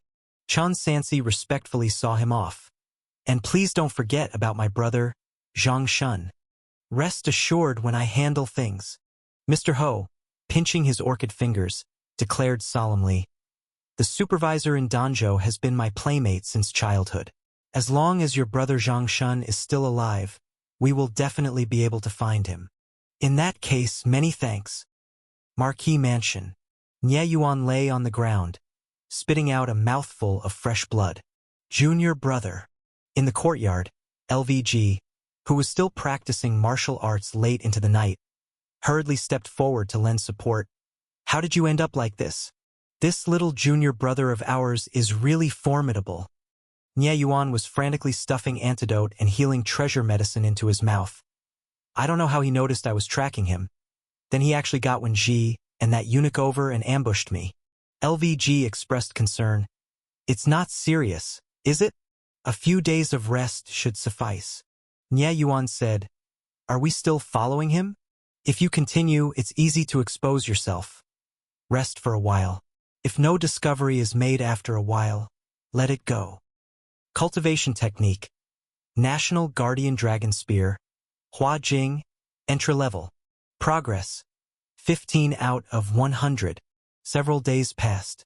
Chun Sansi was no longer being tracked, but the progress in his Hua Jing technique was frustratingly slow. "It's time." He hoisted the mystic iron furnace under the cover of night and headed straight for the Luotian mountain range. If the container could withstand it, even if only for one use, the effect of the refined spiritual grain would surely be many times stronger. Chapter 178. Ointment like elixir pills, temple borrowing incense. Cliffside, cave. Chun Sansi barged into the den of an exotic beast, white deer. Thud, thud, thud. In an instant, 3 arrows were shot out, killing the white deer on the ground. "It's mine now."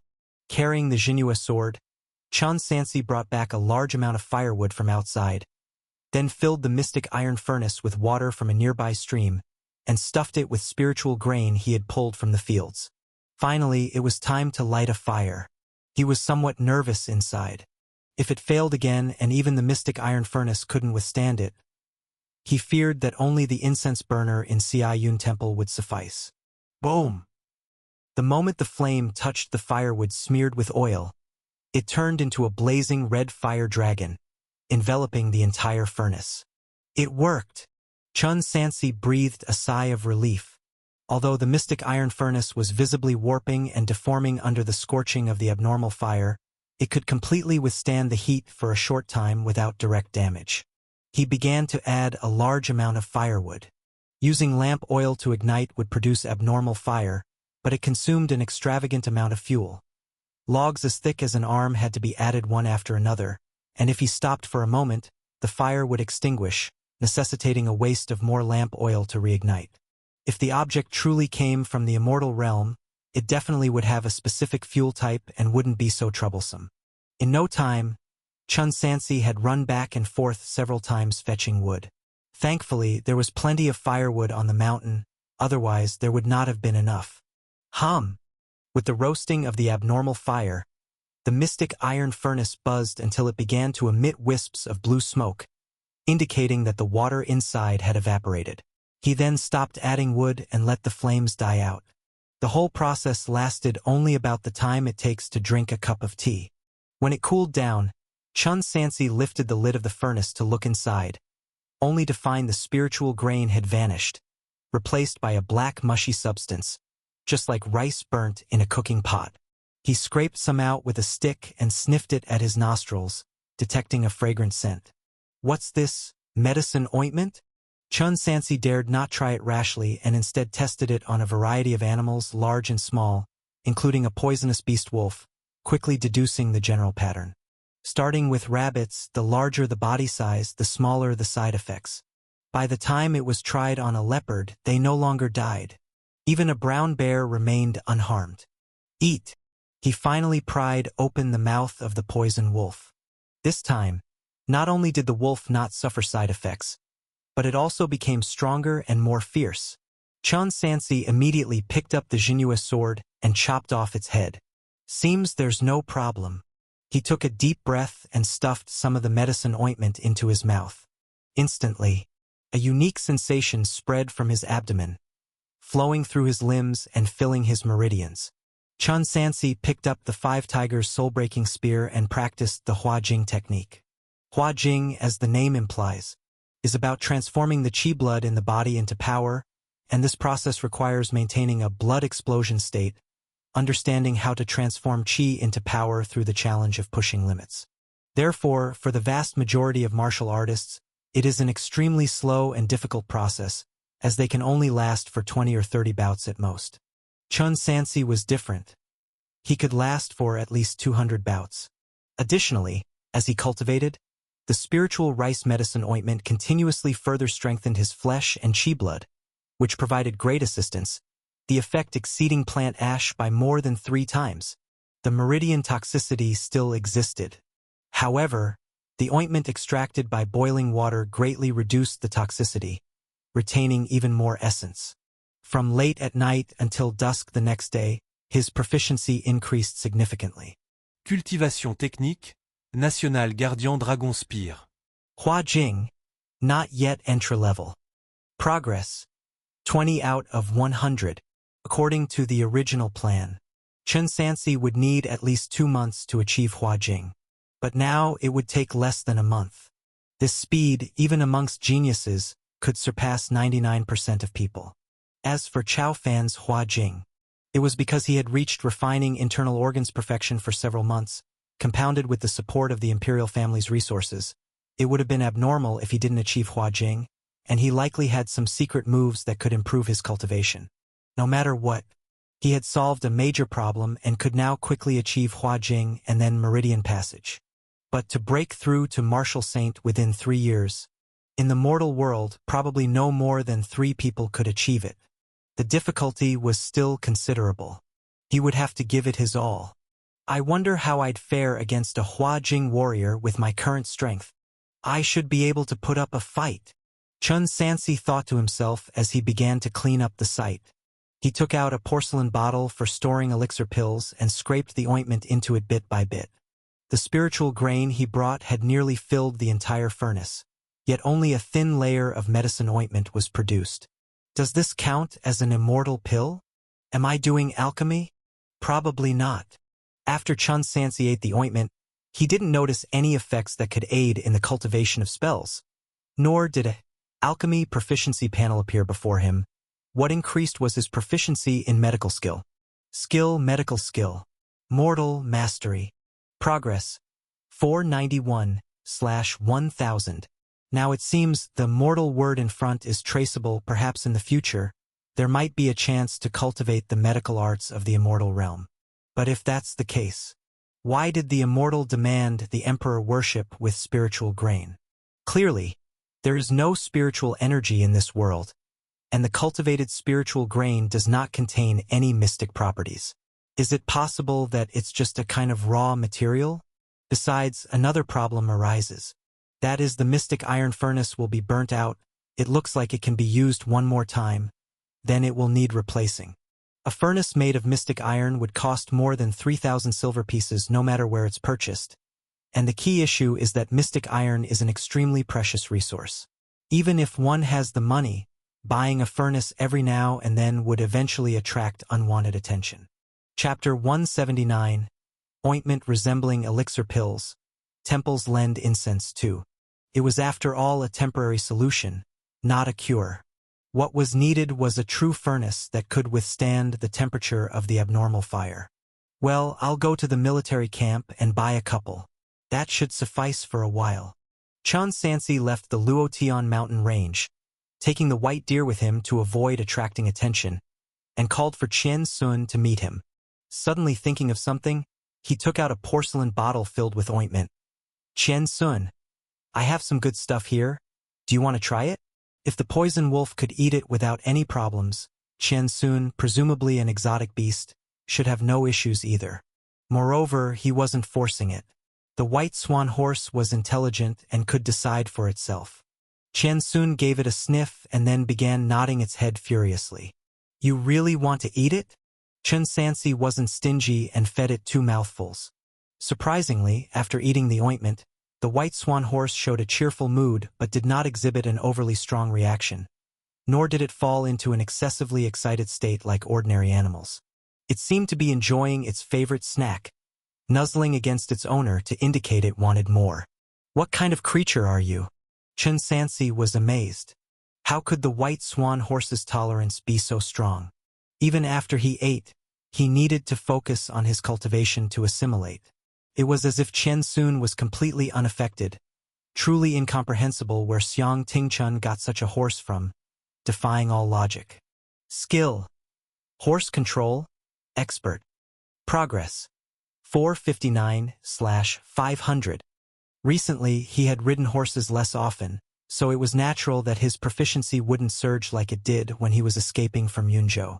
It would be great if you could talk. Chun Sansi mounted the horse. Let's go home. You still want to eat? I don't have enough for myself, let alone you. Chen Sun seemed a bit sulky, and after being whipped a few times it got moving obediently. In fact, even after being tamed, the white swan horse often had its own little schemes, especially about food.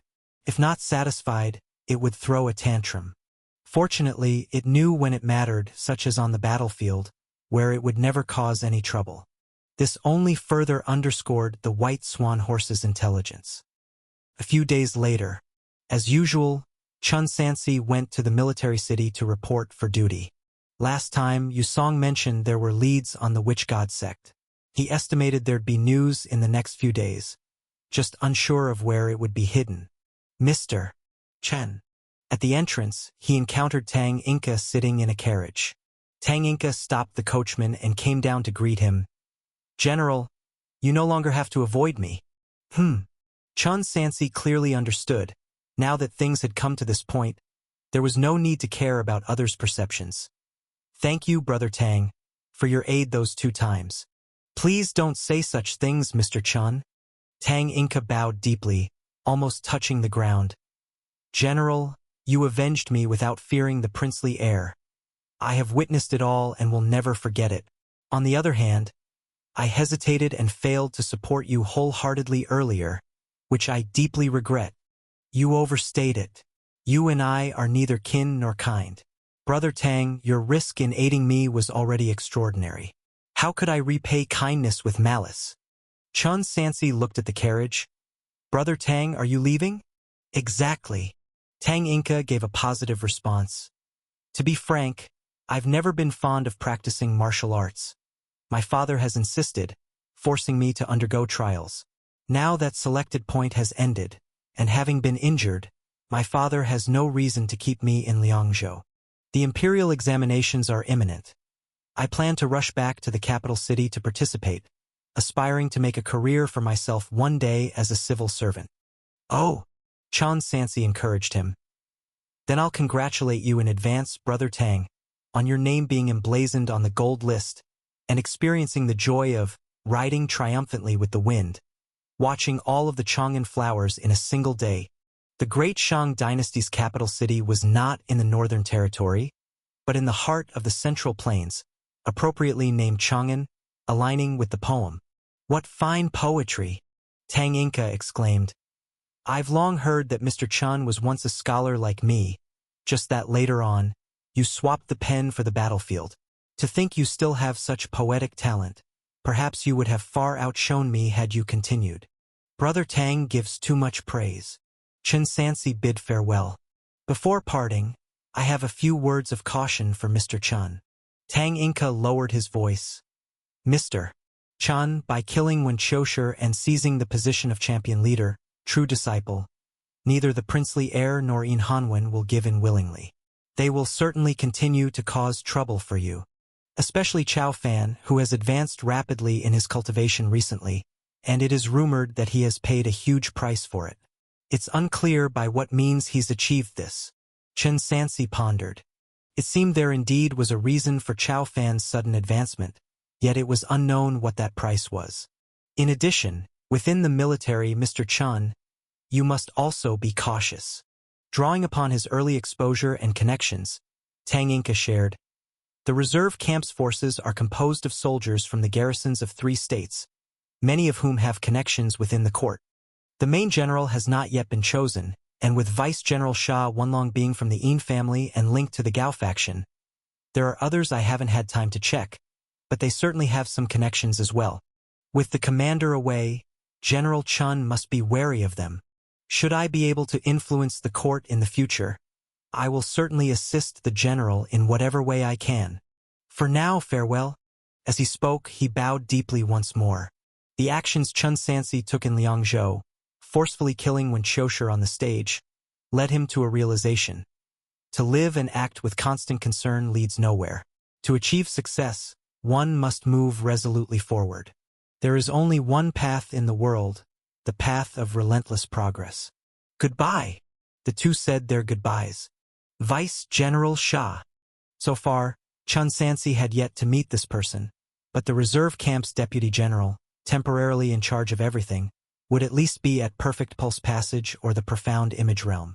Chapter 180, Ointment Resembling Elixir Pills, Temples Lend Incense 3. He was wary not only of the reserve camp but also knew that 2 or 3 of the 8 camps were staffed with the court's men. Even after Ning Changshuan's death, there would definitely be new people sent over to take charge, not to mention the subsequent expansion of the army by 4 camps, which would require 4 generals from the Profound Image Realm. His master didn't have so many people at his disposal.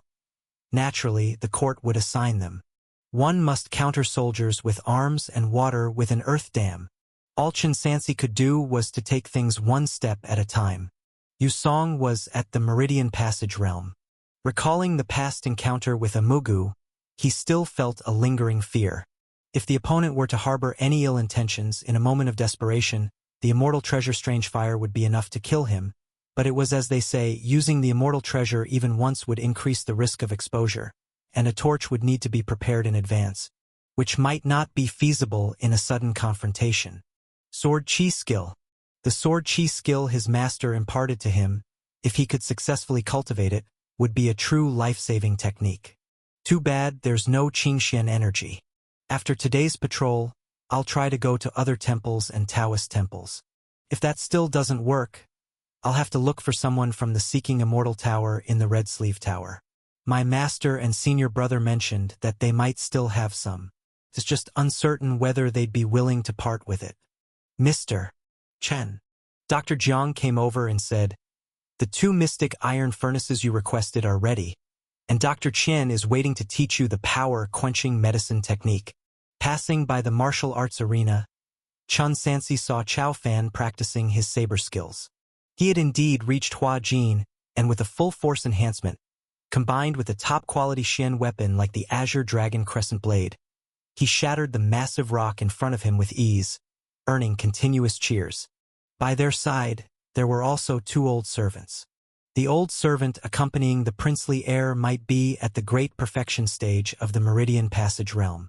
The energy of the old servant beside Yin Hanwen was noticeably weaker, likely below the small achievement level of the Meridian Passage realm. He comes from a family of civil servants, after all. If every family was hiding a general-level martial artist from the Profound Image realm, there would be no end to it. Ignoring them, Chen Sansi headed straight to the pharmacy. Huff! After finishing cultivation, Chao Fan was as pale as a ghost. Extremely weak, he sat down somewhere and popped 2 red medicine pills into his mouth. Took him a long time to finally recover. Princely heir, you can't keep practicing like this. In Hanwen pointed in the direction Chun Sansi had passed and disdainfully said, "That Chun is merely at refining internal organs perfection. Normally speaking, he shouldn't reach Hua Jin for another 3 months at least. Even if you stop practicing the Golden Crow Blood Fierce Saber and continue with your previous cultivation techniques, you would easily crush him by then.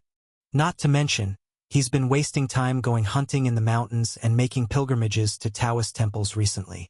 I heard he plans on learning alchemy next. With his attention scattered in so many directions, there's no need for you to act princely heir. In no time, I fear Lu Shuhua and the others will have left him far behind." "No, this man is not as simple as you think," Chao Fan said with a deep gaze. "You probably still don't understand what it means for him to have come this far from a desolate place like Payong. In that kind of small county town, when he first began practicing martial arts, he likely had to fight for even the lowest quality blood-replenishing soup. Under such conditions, he reached refining internal organs perfection within a year, and in Liangzhou with the help of treasure medicine, he will only grow faster. Besides, don't be fooled by his apparent wasteful daily activities. He may very well be practicing hard in private, and you've just not seen it. If I don't work harder, he could surpass me at any moment. Princely heir. You need not say more. My mind is made up." Chao Fan stood up again. "I have always believed in the saying that heaven rewards the diligent. I will not stop until I win the next competition." Knowing he couldn't persuade him, In Hanwen turned to the servant accompanying the princely heir. "Eunuch Zhang, won't you advise him?" The princely heir mentioned a long time ago that practicing the Golden Crow Fierce Saber could shorten one's lifespan. And he's so young. Mr. Een. Once the princely heir is resolute, no one can stop him, and the pressure on him is immense. Eunuch Zhang replied softly. Since he failed to take the top place this time, the crown prince has already taken issue with him. Plus, the prince is deeply beloved by his majesty. Unless Chun dies, the princely heir will have to give it his all regardless. Then let Chun die. Mr. Een, you mustn't act rashly. Eunuch Zhang's expression was solemn, secretly making a move to kill. Even if Supervisor Sun is not present, it will eventually be thoroughly investigated. If it's found out, it will only implicate the princely heir. Rest assured, eunuch, I have a brilliant plan, Een Hanwen said earnestly. The preciousness of the princely heir's lifespan, how can it be wasted on such lowly people? The pharmacies of the 8 camps are no longer thatched stalls but are now independent courtyards, and the rich scent of medicine can be smelled from afar. The medical officers are no longer clerks without ranks but 4th-rank officials, with the official title of Tiju, and the treatment is very generous. I have seen Jiang Tiju. General Chun certainly is interesting. Jiang Tiju said, these entry-level disciples are all trying to find ways to enhance their cultivation, yet you still want to take the time to learn power-quenching medicine, not afraid to waste precious time. However, since you want to learn, when the time comes, I will certainly teach you everything I know. Power-quenching medicine needs to be taken when the cultivation technique of the Huajin realm is mastered. Chun Sansi's main purpose today was still to take away 2 mystic iron furnaces. After his entry-level induction, he had a share of a mystical weapon that he hadn't claimed, which he exchanged for 1 furnace. The other one he actually spent 3,000 taels of silver to buy, which was by no means cheap. Even if the family had silver, they would not be willing to spend it like this, but it was a necessary thing to improve cultivation. After handling the trivial matters, Chun Sansi left the military city and visited all the temples and Taoist temples in Liangzhou City, one by one. Incense was likewise present. However, for the Xiayun temple it was pitifully scarce and there were people watching anyway, so there was no way to experiment. It wasn't until evening that he found an old and dilapidated mountain god temple, where the incense was so sparse it was almost invisible, and there were hardly any worshippers in the temple, even less so after dark. Old mountain god, I'll borrow some of your incense for use. Chun Sansi sat cross-legged and tried to practice the sword chi skill. The incense really can be used. But I can't beat him. He could clearly feel that when he was operating his spell, the foundation within him that was connected to the meridians was struggling to attract the purple energy of the incense from the divine statue into his body. But he failed. The old mountain god clung to the little bit of purple energy on the stone statue and was reluctant to give him even a bit. So stingy. I was saying if you were willing to share with me, I would have all my brothers come and worship you later, more than 1,000 people. Still no response. Really inflexible. Not knowing how to adapt. Chun Sansi stood up helplessly. This trip today at last confirmed that incense could really replace spiritual energy for cultivation, but a tool is required to steal the god's incense, like the incense burner of Yun Temple. Unfortunately, he had no reason nor the strength to touch it. It seems that I really have to make a trip to the Seeking Immortal Tower tomorrow. Thinking so, Chun Sansi packed his things and went home, only to see from afar many armored soldiers on horseback holding torches in front of his door, and see Kinmohua was explaining something at the gate. What's going on? Mr. Chun. The leader was Zhao Kong, who bowed respectfully and said, Vice Admiral, you has an order, commanding the general to lead us to hurry to the east of the city and participate in the suppression of the Yuyang sect.